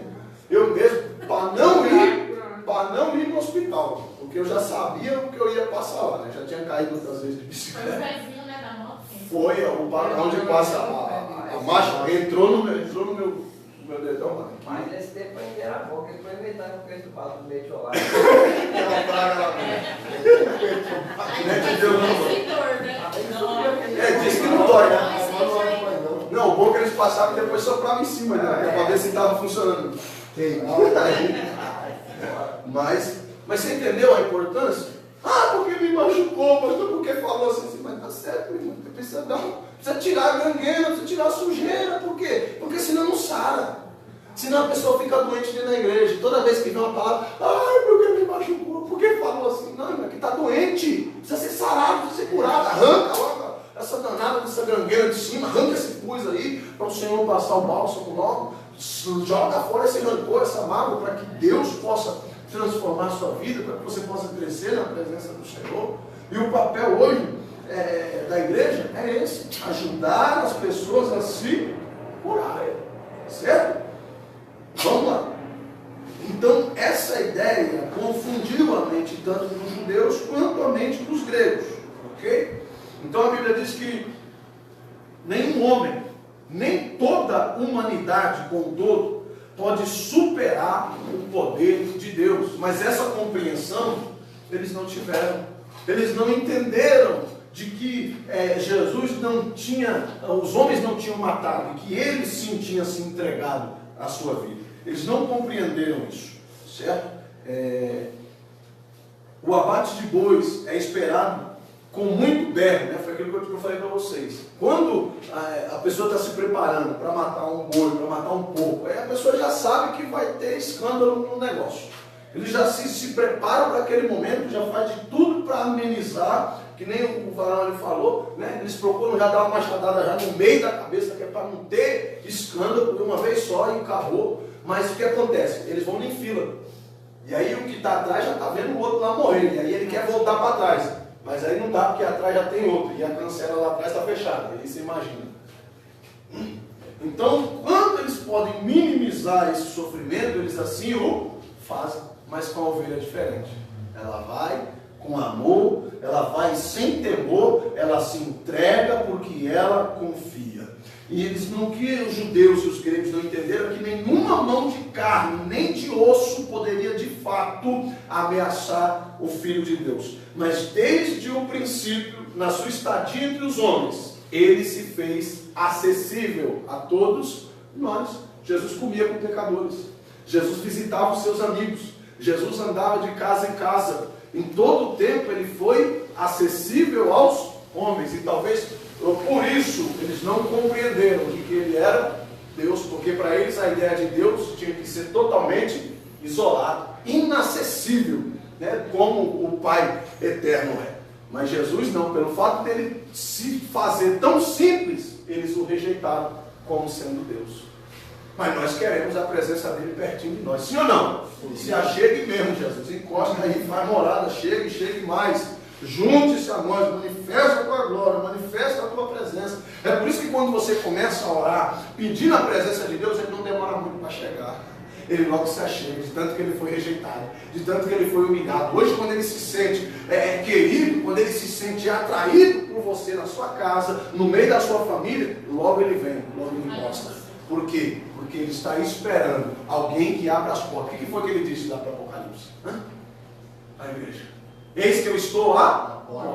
Se vocês abriram, estou aqui. Estou doido para fazer milagre. Mas vocês estão com uma festa tão bonita aí, é um congresso tão bonito. Vocês convidaram tanta gente, a casa está tão cheia. Mas eu estou aqui, ó. Se vocês deixarem, eu mesmo também. Eu quero fazer milagre no meio de vocês. Eu quero mostrar poder para vocês. Mas vocês já estão tão alegres com os hinos que vocês estão cantando. Vocês já estão tão contentes com a presença do amigo que vocês convidaram que veio. Mas eu estou aqui, ó. E batendo lá e ninguém escuta. Porque o barulho está tão alto, a bagunça está tão alta, que ninguém percebeu que ele não estava presente na casa. Mas ele está dizendo, eu estou à porta e bato. Se abrir ainda dá tempo de eu fazer o milagre. Se deixar eu entrar ainda dá tempo de eu mudar a história. Se deixar eu entrar eu vou operar maravilha no meio de vocês. É por isso que todo culto que a gente vai começar, a gente começa cantando e orando. Os irmãos que costumam chegar na hora da oração, ver qual que é a oração. Senhor, obrigado por ter nos trago em paz e segurança, obrigado por estar aqui conosco, continua manifestando a sua presença, continua por aqui, Jesus, não sai não. Pode a casa encher, pode chegar quem quiser, o lugar prioritário aqui é do Senhor. O Senhor é quem tem cadeira cativa aqui, fica conosco, não vai embora não. É o primeiro a chegar e o último a ir embora, junto com nós todos, certo? Então que essa seja a motivação da sua vida, que essa seja uma das tuas melhores orações. Você pode orar e prostrar-se e orar 2 horas. Se você não pedir a presença de Jesus para estar com você, a sua oração, sinto muito, mas foi em vão. Porque quem vai fazer a diferença na minha e na tua vida é a presença dele. Você pode orar 10 minutos ali, mas você pedir a presença de Jesus na sua vida para se santificar sozinho. Então as suas atitudes vai ser de alguém que foi mudado, transformado pela presença do Senhor Jesus. Pastor, você está dizendo para a gente não orar muito? Não, estou dizendo para vocês orarem direito, porque foi Jesus falou. Pedis e não recebeis, porque pedis? Está falando, mas não está falando com ninguém. Está pedindo, mas não está pedindo para ninguém. Você vai pedir um aumento, você vai falar com quem? O cara que trabalha com você lá do seu lado, na máquina? O cara que tem o mesmo carro que você na empresa? Não, você vai falar com quem tem a patente mais alta, que é quem vai poder resolver o seu problema. Às vezes a gente não alcança a vitória porque a gente não chega aonde tem que chegar. Mas por que as pessoas fazem isso? Porque sabem que se chegar diante da presença dele, vai ter que purificar as vestes. Por que às vezes a gente não chega diante do diretor da empresa? Por que às vezes a gente não entra na sala do presidente? Porque a gente olha e a gente está com a veste suja, porque a gente estava andando no meio da fábrica, está suja de óleo, está suja disso, daquilo, e a gente não entra, a gente não tem alguns acessos, porque a gente sabe que está sujo. É por isso que alguns crentes não entram diante do Santo dos Santos, como os sacerdotes antigamente têm a consciência que não tem uma vida santificada diante de Deus, e aí corre da presença. E aí não invoca a presença, não pede a presença de Deus, porque quando a presença de Deus se manifesta, ele mostra aquilo que está sujo. Quando a presença de Deus se manifesta, ele mostra aquilo que está errado. Quando a presença de Deus se manifesta, ele descobre aquilo que está encoberto. É por isso que muitos, às vezes, hoje não pedem a presença de Deus, não buscam a presença de Deus no meio do povo, porque senão o pecado vai ser revelado. Porque onde Jesus está, o pecado não fica oculto. Onde Jesus está, a mentira não fica escondida. Ele vem e revela e transparece todas as coisas. Porque a Bíblia diz que todas as coisas estão nuas e patentes diante dos olhos do nosso Senhor e Salvador Jesus. Glória a Deus. Aleluia.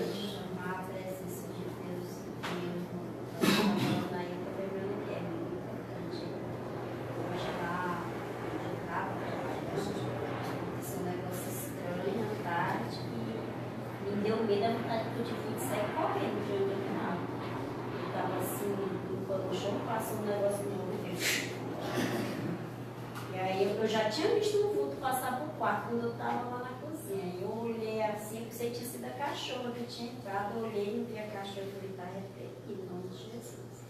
Passou um pouquinho, passou o negócio no meu ouvido. Mas, irmãos, eu me arrepio todo dia. Me bateu um medo. Eu falei, Jesus, não passa. Aí eu saí para fora, fui para a garagem, aí comecei a louvar. Comecei a louvar e arrupiando. E aquele medo, eu tive que gritar lá na garagem. Chamar o Senhor para dizer, Senhor, fica aqui comigo, em nome de Jesus, habita neste lugar, está repreendido todo mal. Eu falei, quem passar na rua vai dizer que eu estou doido. Mas eu tive que chamar a presença do Senhor. Aí foi onde passou e pronto, eu trabalhei essa tarde. Mas senão eu ia sair correndo, porque eu fiquei ruim, assim, sabe? Quando bateu um dedo, uma coisa assim. E aí eu comecei a louvar, achando que o louvor ia resolver, mas não está resolvendo muito não, agora eu vou ter que chamar o Senhor mesmo. Já chamou a secretária. E aí eu creio que naquela hora o Senhor estava mesmo só esperando eu chamar para ele ficar lá comigo. É no lugar que é lugar espírita, essas coisas assim, entendeu? Já estava num lugar que é consagrado às coisas ruins. De manhã eu já tinha falado para a pessoa de Deus. Eu não sei se tem alguma coisa boa. Lógico, o diabo quis apavorar. Eu vou apavorar essa crente aqui para não vir mais falar de Deus aqui. Ela vai ficar com medo. Aí ele falando agora e eu pensando, a gente precisa chamar a atenção do Senhor. Só sabe isso quem já passou. Hein? Só sabe isso quem já passou. Uma vez Deus me fez subir o monte sozinho. No meio da semana. No sábado, no domingo, é mole você ir pro monte sozinho. Você sobe, está cheio de crente lá orando. Na sexta-feira, mole. Você chega lá, tem um monte de gente lá, você sobe o dia inteiro. Vai na terça-feira. Aí na quarta, sei que era um dia de começo de semana. Deus fez eu ir para o monte. Aí vai eu com mais dois amigos, era 3 comigo, né? A gente ia subir o monte. Aí vai eu, de alegre, marquei com eles e cheguei lá primeiro e estou esperando. Aí um me liga. Ah, irmão, desculpa, mas não vai dar para mim não. Falei, legal, ainda tem mais um. E eu estou lá e estou esperando esse camarada vir, estou esperando e nada do cara aparecer. Esperei 1 hora, a pessoa não veio. O que eu entendi? Não vem mais, não vai vir, não me ligou, não mandou recado, achou que eu e o outro já tinham subido. Só que um já tinha me ligado dizendo que não ia. Eu falei, o quê? Voltar para casa semana que vem, vamos. Escuro, um breu, frio. Falei, vou-me embora. Quando eu virei minhas costas para o rumo de casa, Deus falou, não, você sobe. O meu compromisso hoje é com você. Você vai. E eu fui, danado da vida, sempre ia no monte final de semana. Amém, chega lá, tem um monte de gente. Comecei a subir lá o danado do monte, estou ouvindo só cri. Não tinha uma alma viva orando no meio daquele mato. Dobrei o joelho logo ali no comecinho, que na época eu entrava ali pela SMS ainda. Dobrei o joelho logo no comecinho, falei, vou orar aqui e daqui eu volto. Olhava para cima, tudo escuro. Eu só com um celularzinho velho Nokia, naquela praga assim, eu falei, isso aqui não vai durar 5 minutos de carga ligado na lanterna. Né? Mas amém, falei, vou orar aqui e daqui eu volto. Falei, eu já tinha vindo. Falei, já vim no monte, já estou aqui, passei da porteira, estou no monte. Dobrei o joelho e comecei a orar. Quem disse que eu aguentava orar? E não consegui orar, já me deu medo, já fiquei apavorado. Falei, como assim o senhor não vai receber minha oração? Ele me fez, vem aqui, agora não vai receber minha oração, porque se você começa a orar, quando Deus não está recebendo, você sente. Né? E nada. E eu querendo barganhar com Deus, porque o propósito, eu já tinha mostrado onde era para mim orar. E eu queria orar ali no pé da cerca ali, no portão que eu ia orar e ir embora. Não estou vendo ninguém ali dentro daquele lugar, eu estava sozinho. E eu dobrei o joelho e comecei a orar, e Deus falou, não sobe. Eu tenho com você lá dentro, ela não vale, nem lá em cima, ela tinha que subir, tinha que descer sozinho. Falei, tá certo, vamos lá.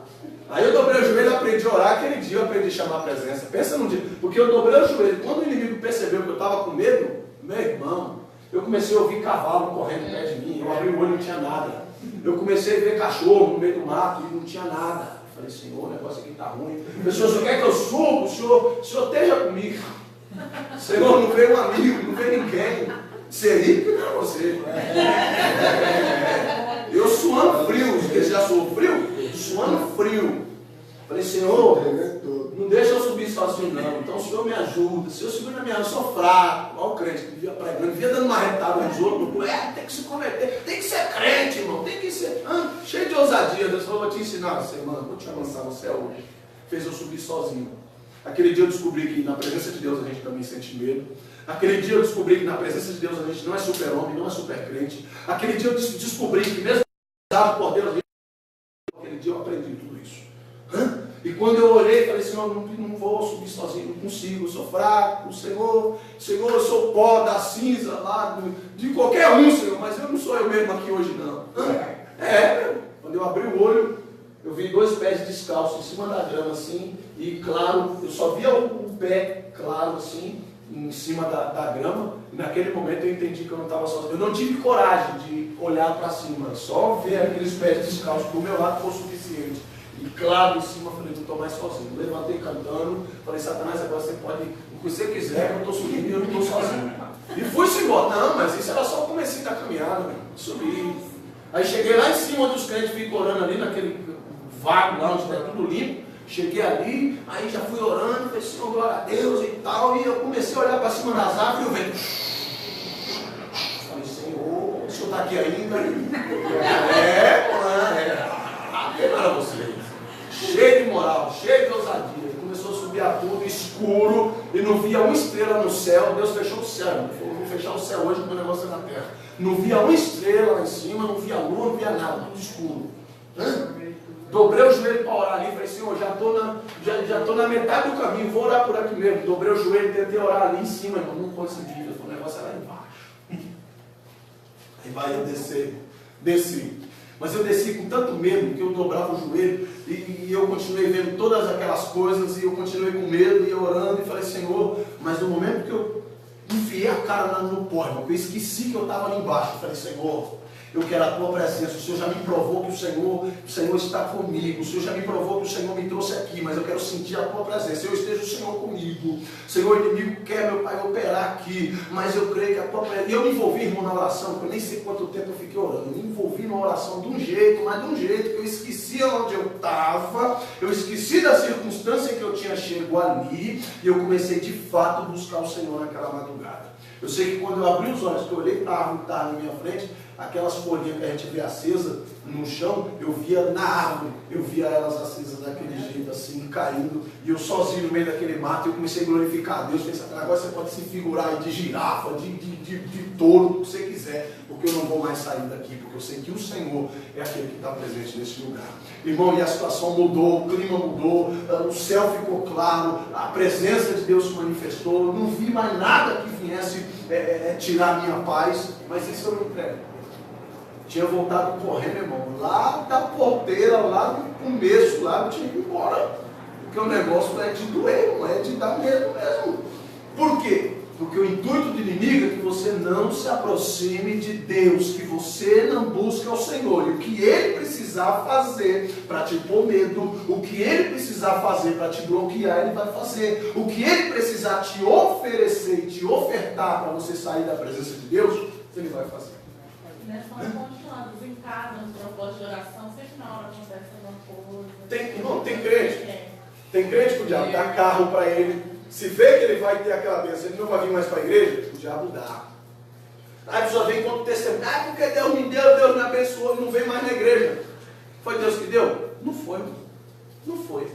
Porque eu fui promovido, Deus abriu as portas no trabalho, agora eu sou gerente industrial. Mas eu tenho que ficar 12 horas dentro da empresa. Não tem mais tempo para estar na casa, que foi Deus que deu. Foi. O diabo também dá. Ele abençoa. O problema é que a bênção dele custa caro. E você só vai descobrir depois.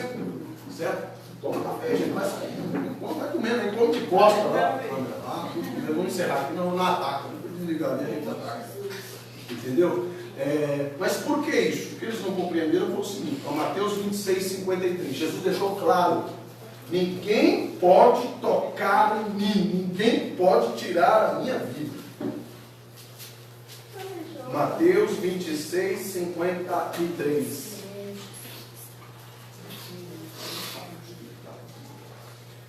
Tiago, você respondeu a pergunta do Jesus? Não entendi, não. Aí quer saber o que Jesus pediu. Desculpa, mas eu estou esperando até agora, eu acho que você falou, eu não percebi. Você perguntou, mas saber por que ele foi morto, Jesus foi morto, se ele era Deus. E aí foi respondido? Não, então, os judeus não aceitaram ele como Deus, porque ele se entregou e morreu. Na cabeça deles, Deus não podia morrer.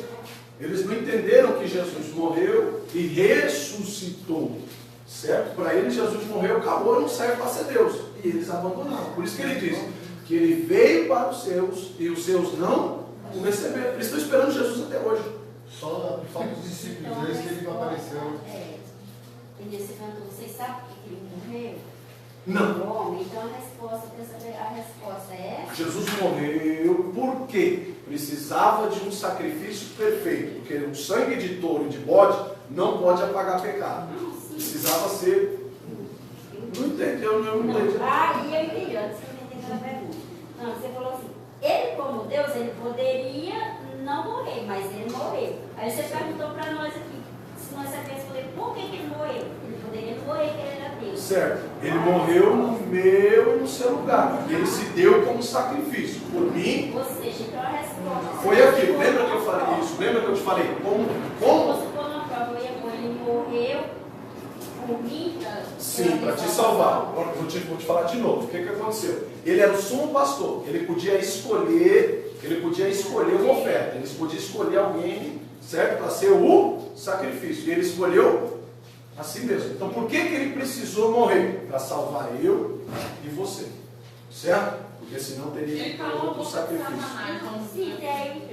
Entendi. Se for para dissertar numa prova, uma coisa ou outra, ele morreu para salvar.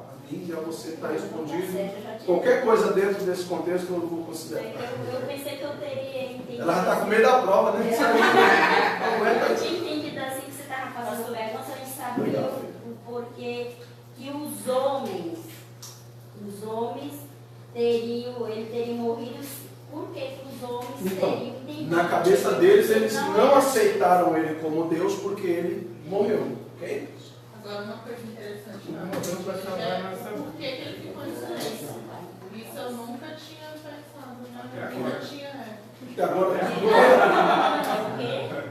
Por que ele ficou em silêncio, né? mas eu expliquei. Agora, Até hoje. Não, foi por isso que eu falei, foi uma coisa interessante que eu aprendi hoje. Tem coisa que a gente não Passou batido, Tá, mas por quê? sempre Podia ter reclamado, podia ter falado alguma coisa. Pô, sou inocente, por que eu vou pagar tudo? Mas eu sou ovelha, né? Eu vou obedecer o sumo pastor, eu vou confiar naquilo que ele prometeu para mim. Pula na frente dessa bala que eu não vou deixar você morrer. Eu entendi que era um sacrifício que ele estava fazendo por nós, mas eu não sabia o desejo que ele deu da ovelha. Foi o que Jesus falou, foi o que Deus falou, né? Pula na frente dessa bala aí, depois eu te dou o livramento. Meu irmão, tem que ter fé, viu? Tem que ser filho mesmo, se for teado, não vai. Tem que ter confiança em Deus. Mateus 26, 53, olha o que Jesus fala no momento que vão prender ele. Malcom pega a Jesus com força, Pedro vem e corta a orelha de Malcom, e aí olha o que Jesus fala, 53. Pode ler. Ou pensas tu que eu não poderia agora orar a meu Pai, e que ele não me daria mais de 12 legiões de anjos? Jesus olha para Pedro e diz: Pedro, você está achando que eu preciso de você para me defender, meu filho? Ô, meu filho. Ô, Entendeu aí? Jesus falou para ele, falou: meu filho, se eu quisesse me defender, eu ia pedir a proteção do meu pai. Você não está entendendo? Em cima tem um exército, mas pensa num exército poderoso, pensa num exército. Se eu pedisse para o meu pai, ele não ia mandar todo mundo não, mas ele ia mandar no mínimo 12 legiões de anjos aqui para me defender. No mínimo 12 legiões de anjos para me defender. Certo? Mas aí, pastor, não entendi ainda. Por que anjo? Qual que é a potente dos anjos? Qual é o poder dos anjos? Irmão, cerca do que Jesus falou aí, né, que foi 12 legiões, dá mais ou menos, cuidado atravessando aí, dá mais ou menos 72 mil anjos. 12 legiões, mais ou menos 72 mil anjos. Olha a proporção do que Jesus fala para ele. Pastor, mas não entendi. Qual que é a potente de um anjo? Um anjo só foi o suficiente, em 2 Reis 19, um anjo só foi suficiente para matar 185 mil soldados assírios, que eram os piores soldados da época. Deu para entender?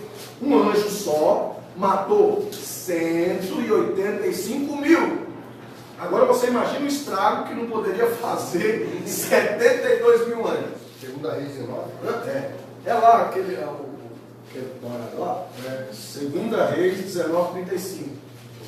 Um anjo só matou 185 mil. Agora você imagina o estrago. 19, 35. Pode ler aí, Paulo. Sucedeu, pois, que naquela mesma noite saiu o anjo do Senhor e feriu no arraial dos sírios 185 mil deles, e levando-se pela manhã cedo, eis que todos eram corpos mortos. O povo, eles estavam acampados, porque de manhã ia ter uma guerra contra o povo de Deus. E os sírios estavam acampados no arraial, já tinham treinado o dia inteiro, tinham afiado as espadas, disse: amanhã nós vamos pegar esses hebreus, vamos rasgar eles no meio, porque não, esses homens, eles eram terríveis. Eles não matavam, né, que nem a gente falou lá na primeira. Eles gostavam de judiar primeiro. Eles cortavam os membros, eles esquartejavam, eles procuravam pegar o que era o rei, que era o rei, eles esquartejavam na frente de todos os outros. Que aí todo mundo ficava apavorado. Se o mais forte foi meu irmão, já se tremiam na base. E aí eles vinham botando um terror nos outros. Mas a Bíblia diz estava marcada para o dia seguinte. Deus enviou um anjo, fez um estrago desse. Matou todo o exército sírio, matou 185 mil. Quando o povo de Deus chega para a guerra, achando que vai guerrear, não tinha mais ninguém. Todo mundo morto. Porque enquanto eles estavam lá se preparando para a guerra, o povo de Deus estava orando. O rei foi para o profeta dizer: Elias, ora a Deus aí por nós, porque essa guerra ainda não pode vencer, não. Os caras é terrível, meu irmão. E ele já estava apavorado. E a Bíblia diz que agora o profeta manda a mensagem para ele dizer: meu rei, fica tranquilo, porque o nosso o Senhor, dorme tranquilo, porque Deus é aquele que está no comando da situação. Não fica olhando essas cartas de afronta aí não, porque Deus vai fazer ele engolir. Deus vai colocar um anzol no queixo dele para mostrar o poder do Senhor. Poxa, não deu outra. Não deu outra. No outro dia eram todos corpos mortos. 185 mil soldados assírios. Aí Pedro pega uma espadinha para defender Jesus. Jesus falou: meu filho, eu não preciso da sua proteção, não. Mas aí o que me intriga é ver que Pedro já estava andando há quase 3 anos com Jesus e ainda carregava uma espada. Pastor, eu entendi. Tem coisas que às vezes a gente faz e Deus não se agrada. E a gente continua fazendo porque Ele não falou nada. Ah, mas Deus não falou. Nem vai falar. Deus quer provar o seu caráter. Deus quer saber quem é você. Deus quer ver se essa situação não vai te incomodar. E quem tem que se livrar dessas coisas somos nós, não é Ele. Ah, mas a pessoa está na igreja e está assim, e vai continuar, porque Deus está dando corda, Deus está dando tempo. Mas no momento em que essa coisa se manifestar, Ele faz como Ele fez com Pedro. Cuidado, que com ferro fere e com ferro é ferido. Cuidado, que com essa tua ousadia você vai ser quebrado. Cuidado, que com se o seu nariz empinado, eu vou pôr ele para baixo. Foi isso que Deus fez com Pedro. Achou que estava cheio da moral, Deus deu uma emenda, na primeira já chamou ele logo de Satanás. Ô filho do cão, você está aqui para me ajudar ou para me atrapalhar? Né? Lá atrás, foi o recado que Jesus deu para ele. Não, filho do Satanás, para trás de mim.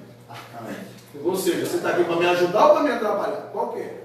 Certo? E aí depois Jesus pega ele todo alegre, porque foi o único que defendeu Jesus. Jesus olha para ele e diz: você acabou de fazer uma merda. Agora, você não tem noção do tamanho da cagada que você fez. Mas ele também é uma vida, uma alma. Eu estou há 3 anos te ensinando o que é amor. Eu estou há você 3 anos te ensinando a ter misericórdia. Eu estou há 3 anos te ensinando a ter compaixão. E na primeira oportunidade você corta a orelha do soldado. Glória a Deus. Será que às vezes a gente não faz a mesma coisa? Tem hora que a gente faz, viveu cada experiência com Jesus.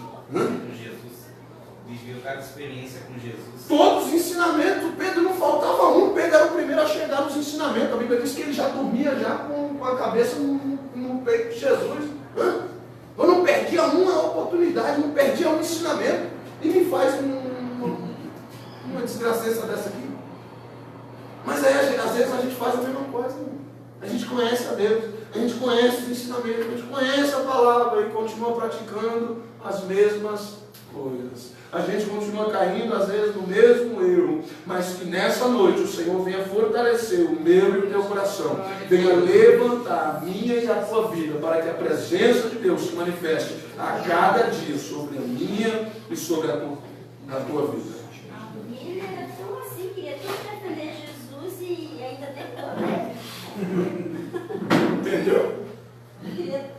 Eram 600 homens que estavam no meio daquele alvoroço para prender Jesus.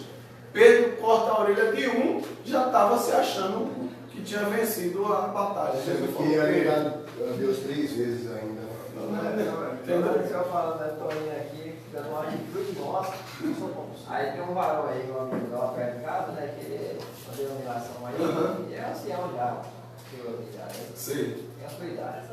Olha, mano, eu queria ficar aí só na obra. Quero ficar só na obra agora. Eu ia aposentar. Aí eu estou orando a Deus para me libertar desse serviço. Já é aposentado, a pessoa sabe. Eu orando a Deus para me libertar. Para Deus me libertar desse serviço. Precisa orar ainda, né? Se Deus já aposentou você, meu irmão, você está trabalhando porque você quer. Né? Me ajuda aí. Não, são situações que a gente mesmo provoca. São situações que a gente mesmo causa e depois quer que Deus resolva. Ah, Senhor, eu estou nessa prova aqui, eu falo, meu filho, mas quem pegou essa prova aí foi você, que pegou essa prova aí com a mão, não tem nada a ver com isso aí não. Nem foi, é a mesma situação. Irmão, mas o outro ponto da moeda é o seguinte: qual que era a utilidade de Judas em tudo isso? Entregar a Jesus. E Jesus vai e se entrega. Jesus tirou a utilidade de Judas. Sem Jesus, nós não temos utilidade nenhuma, nem para trair. Glória a Deus. A utilidade de Judas era trair a Jesus. Mas Jesus se entregou, tirou a utilidade de Judas. Sem a presença de Jesus, a gente não serve nem para trair ele. A gente não serve nem para ser lançado fora. Jesus falou: olha, meu filho, já que você não é para andar comigo, sai de banda, deixa que eu mesmo me entrego. Se o problema é esse, se o problema é se entregar, pode ficar com as moedas de graça. Porque a Bíblia diz que quando os soldados chegaram, mesmo depois que Judas beijou Jesus, eles não entenderam o recado. Eles não entenderam. Porque Judas chega, beija Jesus, só que era o costume dos judeus era não se cumprimentar com um beijo. Eles não entenderam se era um amigo ou se era Jesus. Porque a combinada era o seguinte: Judas combinou com eles: ó, quando eu chegar, aquele que eu beijar é ele. Só que tinha 12. E aí Judas chega e beija Jesus, só que tinha mais 12 ali. E eles ficaram sem entender se aquele era um amigo ou se aquele era outro. Aí ele pergunta, aí perguntaram para ele: quem é Jesus? Ele falou: eu sou eu mesmo. Não está errado não, eu sou. Não, mas a gente quer saber quem é o mestre. Sou eu mesmo. Pode prender, pode levar. Ou seja, ele tirou a utilidade de Judas. Judas não serviu para nada naquele momento. Ele mesmo entregou-se, ele mesmo assumiu as consequências. Podia ter apontado para Pedro, né, que ele já tinha. É esse aqui. É esse aqui. Vou ganhar mais uma semana, vou ganhar mais 3 dias. É esse aqui, ó. Não sou eu. Não, mas a gente quer saber o mestre. Não sou eu mesmo. Ele assume a responsabilidade, ele chama para si a responsabilidade, diferente de nós, que às vezes Deus levanta, Deus põe a gente para cuidar do povo, Deus põe a gente para zelar do povo. O que a gente faz? A primeira oportunidade: esse aqui está em pecado, esse aqui está errado, esse aqui tem que sair fora. Não. Por que o Senhor levanta a gente e coloca a gente nos cargos de liderança? Para a gente proteger e defender o povo. E às vezes a gente não faz, às vezes a gente faz o contrário. A gente aponta, a gente critica, e tem lugares por aí que joga até para fora. Não, você pegou, você errou, aqui seu lugar é na última cadeira lá perto da porta, que é dali para a rua, e pronto, acabou. Aqui você não fala, você não dá um glória, você não levanta, você fica quietinho aí no canto ali, igual estava, que é o caso do banco. Não, isso aí, essa praga é antibíblica. Antibíblico, procura na Bíblia, isso aí não tem. Disciplinava no mesmo dia. Jesus chamava na correção: você está errado. Isso aí que você fez é passivo de ir para o inferno, certo? Então muda a tua atitude, muda a tua situação, se converte, vai e não peques mais. Acabou. Precisa de mais do que, meu irmão? Aí deixa a ovelha lá 3 meses no banco. Aí deixa a ovelha 6 meses no banco, não alimenta, não cuida, não tira os carrapichos e aquele membro que foi cortado do corpo continua apodrecendo e ninguém faz nada para sarar. E quando a pessoa sai da igreja, está vendo? Só tem uma desculpa para ir lá para fora. Não é desculpa, é que você não cuidou, é que você não zelou, é que você não fez o que tinha que ser feito, não arrancou a ferida, não estancou o sangue, não cuidou, e agora quer pôr a culpa nada da ovelha. Mas é aquilo que Jesus fez, ele chamou a responsabilidade para si mesmo. Pode deixar os meus discípulos, a responsabilidade é minha. Não, sou eu. Vamos embora. Mas Judas não tem mais nada a ver comigo. Ele decidiu me trair, então é ele para lá e eu para cá, e pode deixar que eu assuma as minhas responsabilidades. Acabou. Judas se sentiu tão inútil, mas tão inútil, que ele se suicidou. Alegria, qual que era? O que tinha enchido os olhos de Judas? O dinheiro. Ele não estava preocupado se Jesus ia morrer ou não ia, porque senão a consciência dele tinha doído antes. Não, ele recebeu o dinheiro. Os olhos dele estavam cheios de alegria. Mas o que fez Judas se matar não foi a consciência de ter entregue Jesus, foi a consciência de ter se tornado inútil. Não adiantou nada o sacrifício dele. Não serviu para nada. Não serviu para nada. A ignorância dele levou à própria morte, porque a inutilidade dele fez ele se suicidar. E é por isso que o inimigo às vezes quer que você se sinta inútil dentro da casa de Deus. É por isso que às vezes o inimigo sopra no ouvido de muitos: ninguém precisa de você, o seu serviço não faz falta. Qualquer um pode fazer o que você faz na igreja, você não faz falta nenhuma. É por isso que o inimigo tenta soprar esse tipo de coisa, de sentimento no meu e no teu coração, para que você se sinta inútil. Porque automaticamente, você se sentindo inútil, você vai perecendo, você vai morrendo. Pouco aos poucos, você vai deixando de existir na presença de Deus. É por isso que o inimigo quer que dia após dia você se sinta mais inútil.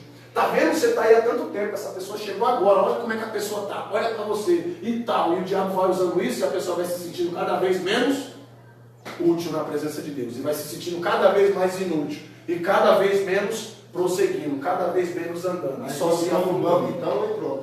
E uma pessoa dessa cai no banco? Imagina eu. Irmão, já tomei banco devendo, já tomei banco sem dever, já tomei banco por causa dos outros. Irmão, eu só não saí mesmo da igreja porque Deus tinha um propósito na minha vida. Porque eu vou falar a verdade para você. Pensa, e hoje eu conheço a palavra. Por que eu fiquei? Porque eu não conhecia a Bíblia. Porque se eu falo: não, pastor, vem cá, o senhor vai mostrar para mim esse ato aí que o senhor está querendo ver na Bíblia. Porque o RI da igreja pouco me interessa, porque o RI da igreja aqui foi montado em cima da Bíblia. Está na Bíblia, está no RI, está no RI, está na Bíblia. Agora não adianta estar no seu RI se não tiver na minha Bíblia. Pode estar na carta que a sua avó mandou para você. Se não tiver na Bíblia, eu não quero nem saber. Certo? E o que às vezes hoje afunda as pessoas? É isso. Os fundamentos que não são fundados na Bíblia Sagrada. Que não são tirados dos ensinamentos que Jesus ele nos deu. Mas Okay? como membros podemos fazer isso, né? Sim, se eu, como pastor, tomar uma atitude antibíblica com qualquer um de vocês, não precisa ser pastor, não precisa ser presbítero, pode ser um cooperador, pode ser um simples membro, tem toda a autoridade diante de Deus de me repreender. Ou de no mínimo me perguntar: pastor, isso aí tem na Bíblia? Eu vou ter que mostrar, vou ter que provar para vocês na Bíblia essa situação, certo? Porque não posso. Toda a autoridade que eu tenho vem daqui. Vem de cima, está declarada na Santa Palavra. E eu tenho que seguir esse cronogramazinho aqui. Porque se eu não seguir, Deus ele vai cobrar de mim. E qualquer um de vocês tem a autoridade de me repreender usando a própria palavra de Deus. Certo? Isso seja aqui, seja você sair daqui para outro ministério, seja você para onde for, o seu guia é a santa palavra de Deus. Nunca foi a sua carteirinha. Antes do RI da igreja vem a palavra. O que nasceu primeiro? A palavra. O que vem da autoridade do céu? É na palavra. Então, antes de todas essas coisas, é a palavra que prevalece. Porque é a palavra que tem poder, é a palavra que cura, é a palavra que liberta, é a palavra que transforma. Ok? Então, a suposição, se eu tiver uma conversação, e aí eu pedi para me mostrar na Bíblia, se me pôr de banco, eu pedi para mostrar na Bíblia, e o pastor não mostrar, aí eu saí, eu estou saindo rebelde? Não, de maneira nenhuma. Então você está pensando em sair? Você não ia pegar ela, não. Não. Bom, só para saber. Mas é para saber, né? Só para saber. É bom a gente saber. De maneira nenhuma. Certo? Isso eu estou dizendo, irmão, um membro. É lógico que um pastor que caiu, que adulterou, um presbítero, irmão, é outro caso. A Bíblia diz: a quem mais é dado, mais é cobrado. É lógico que uma pessoa que caiu, que tem uma patente dentro da igreja e caiu, eu não vou deixar uma pessoa dessa pregando, cantando. Não, irmão, nós vamos sentar, nós vamos conversar, nós vamos passar um período de observação. É outro nível. Agora, uma ovelha, que nem já teve caso da gente passar em outros lugares, a pessoa é novo convertido. A igreja não tem ensinamento, não tem discipulado para jovens, não tem uma orientação. A família da pessoa não é evangélica. Uma pessoa dessa cai. Aí chega aqui, eu ponho de banco, largo lá apodrecendo. E aí? Vai mudar o quê? O pai da pessoa não tem instrução bíblica, a mãe não tem instrução bíblica, ninguém tem uma instrução para direcionar aquela pessoa. Eu não fiz nada para ajudar a pessoa. E vou colocar de castigo?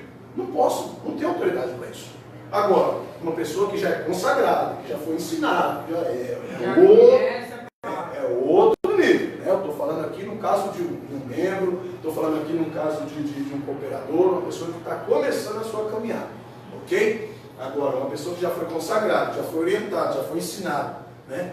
Não justifica eu abandonar lá. Eu vou chamar, nós vamos sentar, vamos conversar, vamos deixar bem claro o que a Bíblia diz, o que a palavra diz, certo? E vamos tratar com amor, com carinho, mas, porém, vai ter algumas restrições. Se pregar, vai dar um tempinho de pregar, vai dar um tempinho de estar tendo uma oportunidadezinha a mais, né? Vai poder contar um testemunho. mundo vai poder cantar junto com os outros irmãos, mas as oportunidades individuais, aí a gente dá uma podada, dá uma parada, até a pessoa se conscientizar do seu próprio erro, do seu próprio pecado. Ok? Ficou claro? Porque todo...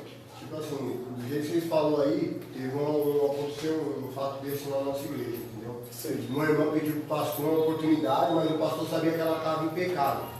O pastor não quis dar essa oportunidade, dizendo que Deus não estava no negócio, ela queria só a oportunidade para louvar. Será que nesse momento ela queria se desabafar ou falar alguma coisa? Então, pode ser que nesse momento ela ia fazer o quê? Pode ser que nesse momento ela mesmo tinha se conscientizado de que estava errado e ia pedir ajuda para a igreja. A gente já teve casos que a pessoa fala, não, eu errei.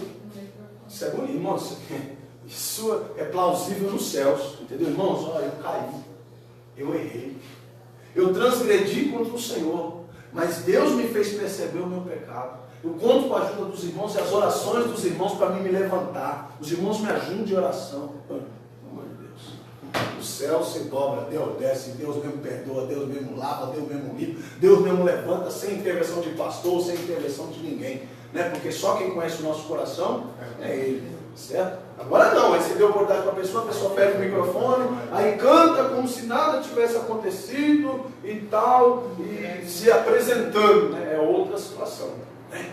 Mas, para ele entender, a gente podia ter chamado a pessoa de casa, irmão, me dou a oportunidade, mas você pode me adiantar o negócio? Não, pastor, eu quero me retratar com a igreja, eu quero colocar o meu ponto de vista, porque estão falando, porque as pessoas falam, e cada um fala o que quer, e cada um fala com jeito. E ninguém melhor para contar o que aconteceu do que o dono dos fatos.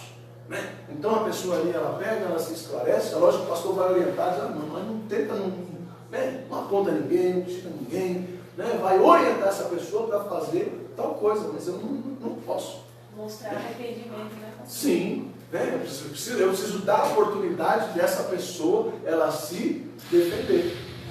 Certo? Ou ninguém é condenado hoje sem a oportunidade de se defender. Seja no culto ou numa reunião. Seja no culto, seja na reunião, seja na própria justiça hoje. Ninguém é condenado sem a oportunidade de se defender. Isso é o estatuto brasileiro. Não foi aquele jogo dos dois lados, né? Precisa provar. provar. Que a pessoa tem que ter consciência.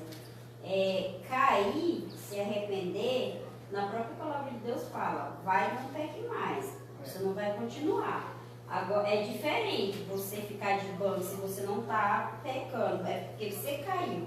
Como é diferente também de você continuar, que nem ele fica em banco, que nem ele falou, mas você continua fazendo erro. É outra coisa. Você continua. Você errou, se arrependeu, continua dos trabalhos. Agora, se você errou e continua. Ela não se arrependeu, né? Teve um remorso. Então, você continua, então eu acho que vai gerando. Não vai muito de falta de sabedoria. Eu mesmo passei por um. Eu estava voltando, né? Que eu tinha se afastado, estava usando drogas nos negócios. Aí eu falei, não, senhor, eu quero mudar. E comecei só a visitar a igreja, mas uma igreja só. Aí o pastor falou assim, não, você tem que começar a participar, você tem que ter oportunidade de vocês. Eu falei, não, pastor, eu fumo ainda, eu não posso pegar o microfone, que eu aprendi que o microfone é assim. Não, mas aí Deus vai ver, Deus pode pegar. Eu sou pastor, não garanto, pode pegar o microfone, que através das oportunidades que você aceitar, você vai ser liberta. Só que você não pode cantar com as irmãs porque você é amigável, você não é casada no papel. Eu falei, mas eu fumando, eu posso ter oportunidade. Entendeu? Olha a ignorância. Olha a ignorância onde. E por isso, Bom, a primeira vez que eu subi ao monte, eu estava embriagado. Por isso hoje eu sou pastor. Tinha um pastor da igreja que eu frequentava às vezes. Eu tinha curiosidade de saber como que era lá. E a gente ia para a igreja armado, mas ia, por respeito a ele, que era um grande homem de Deus, e sempre que ele falava para a gente dava ouvido. E ele, não, vamos lá, não, pastor, eu estou armado aqui, eu não quero entrar assim na igreja, e o senhor sabe que eu não vou desarmar, porque a gente tinha as nossas desavenças. Entendeu? Ele falou, não tem problema nenhum. Você vai tirar alguém lá dentro? Não, pastor, o que é isso? Então, aí faz. E lá eu ia, e Deus falava comigo, e Deus operava. E eu saía, e às vezes até com temor, deixava de sair de fazer coisas erradas, porque Deus falava comigo naquele culto. E se não me aceitasse dentro da igreja? E se não deixasse eu entrar? Naquele mesmo dia eu podia ter tirado a vida de algum pai de família, eu poderia ter feito mal para alguém, mas eu estava dentro da igreja ouvindo a palavra de Deus, e Deus preservando a minha vida e a vida de outras pessoas do lado de fora, porque eu estava ali. Aí um dia eu cheguei, eles estavam indo para o monte. E aí o pastor falou, e aí, vamos? Eu falei, não, pastor, que isso? Misericórdia. E tal, a gente estava numa festinha aí, eu não estava embriagado, mas eu tinha tomado alguma coisa. Né? E eu falei, não, pastor, eu bebi outro, tal, mas eu queria, você queria ir? Eu queria, pastor, mas você vai mesmo? Eu falei, vou, mas você não está nada, mano. Eu falei, não, pastor, hoje estava de dia ainda, estava mais claro. Não, tranquilo. Ele falou, não, então você quer ir? Eu falei, eu vou nesse negócio aí. Não sei nem como é que era. Aí me levou, fui. Mas eu já estava aprendendo que era temor de Deus. E eu fui, eu subi, chegou lá, eu vi todo mundo orando, e eu com a cara para cima, igual uma coruja lá no meio do mato. Falei, o negócio vai ser orar também. Mas todo mundo aí, cara no meio do mato aí orando e tal. E o pastor levantou, falou, você quer alguma coisa? Não, joelha aqui, fala com Deus, do seu jeitinho mesmo, não tem jeito certo. Não, vai orando aí, vai falando com Deus.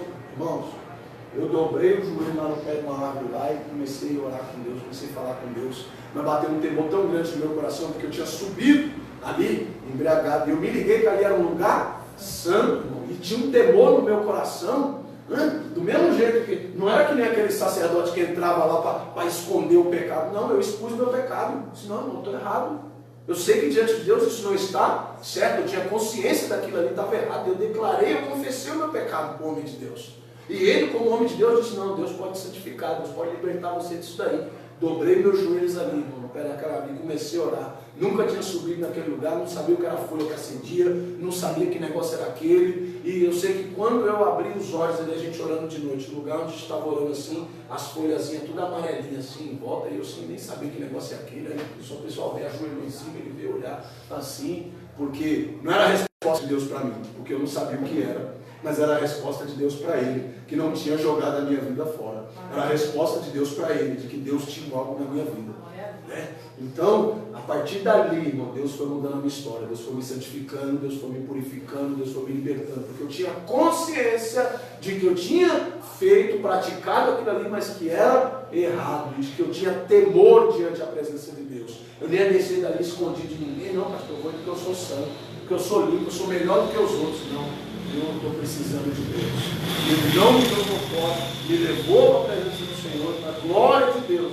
Hoje, ele tem orgulho de saber que aquilo que ele investiu lá atrás, hoje o resultado está aqui. É o que eu falo, é o que eu falei, acabei de falar para vocês. Deus nos levantou para cuidar. Deus nos levantou para assumir a responsabilidade dos outros. Você acha que esse pastor não foi criticado? Você acha que não jogaram pedra nesse pastor? Você acha que não falaram dele? Mas olha aí, o fruto da obra daquele dia.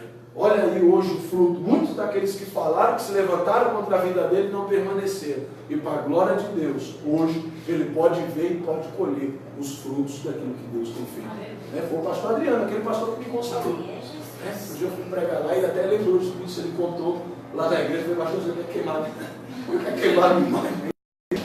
Ele falou, não, filho, isso aí é para a glória de Deus, é para provar que Deus, ele faz. Porque tem mãe aí chorando pelos seus filhos, porque tem uma pessoa aí intercedendo por alguém que acredita que não tem mais solução, e pelo testemunho da sua vida, essas pessoas vão ser levantadas. Então aprenda a assumir responsabilidades dos outros, não jogue fora. Ovelha problemática hoje é um obreiro importante na obra de Deus amanhã. A pessoa que te dá trabalho hoje é a pessoa que vai ser parceiro seu na obra do Senhor no dia de amanhã. Viu? Não jogue fora, não desfaça, porque Deus é aquele que levanta. Amém? Amém. Glória a Deus. Glória a Deus. Autoridade. Espera aí, 19. João 19, 10. Evangelho. E aí a gente encerra o nosso horário. Só para a gente encerrar. João 19, 10 e 11. Pode ler. Disse depois Pilatos: não me falas a mim. Não sabes tu que tenho poder para crucificar e tenho poder para soltar? Respondeu Jesus: nenhum poder tereis contra mim, se de cima que não fosse dado, mas aquele que me entregou a ti, maior pecado tem. Pilatos está dizendo para Jesus, né, está interrogando Jesus antes de entregar ele para ser crucificado, está dizendo, olha, por que você não se defende das acusações? Por que você não fala que eles estão te acusando que você se levantou contra a palavra de Deus, contra os ensinamentos de Moisés? Você não sabe que eu tenho poder para te liberar aqui agora, para deixar você ir embora livre? Jesus respondeu para ele, meu filho, você sabe de nada, Pilatos. Se o senhor é governador hoje, porque lá de cima o meu pai te concedeu que você fosse, porque de lá de onde eu vim, veio a sua autoridade. Se não fosse assim, meu irmão, hoje você não era governador coisa nenhuma. E ele se cala de novo e permanece na condição de ovelha.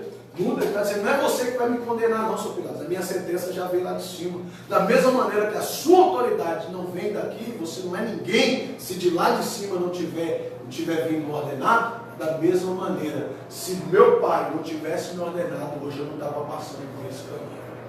Então, que da mesma maneira que Jesus tinha consciência de que era guiado, direcionado pelo Pai, tenha você também essa consciência que todos os seus passos são direcionados por Deus. Que todas as situações que você passa, por mais difícil que seja, são permissão de Deus para a tua vida. Ah, pastor, mas é uma situação difícil, mas é permissão de Deus. Ah, pastor, mas é uma vitória, é permissão de Deus. Ah, pastor, mas é uma situação, uma perseguição no trabalho, mas é permissão de Deus para a tua vida.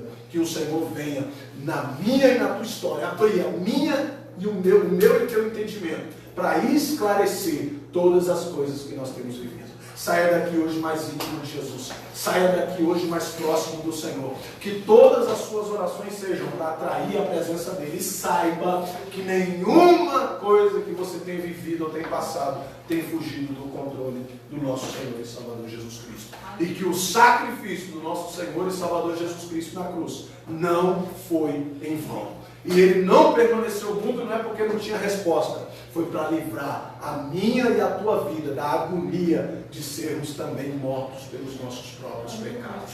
Glória a Deus, que ele, além de ser o nosso sumo pastor, ele também foi um sacrifício oferecido no meu e no teu lugar. E que em nome do nosso Senhor e Salvador Jesus Cristo, nós vamos buscar santificar as nossas vestes, vamos buscar purificar a nossa vida, para não acrescentar a nossa conta diante de Deus, mas que a cada dia nós sejamos lavados, santificados, remidos e levantados pelo sangue do Cordeiro. Amém? Amém. Glória a Deus, vamos ficar de pé, vamos orar, agradecer a Deus. Aleluia. Glória a Deus.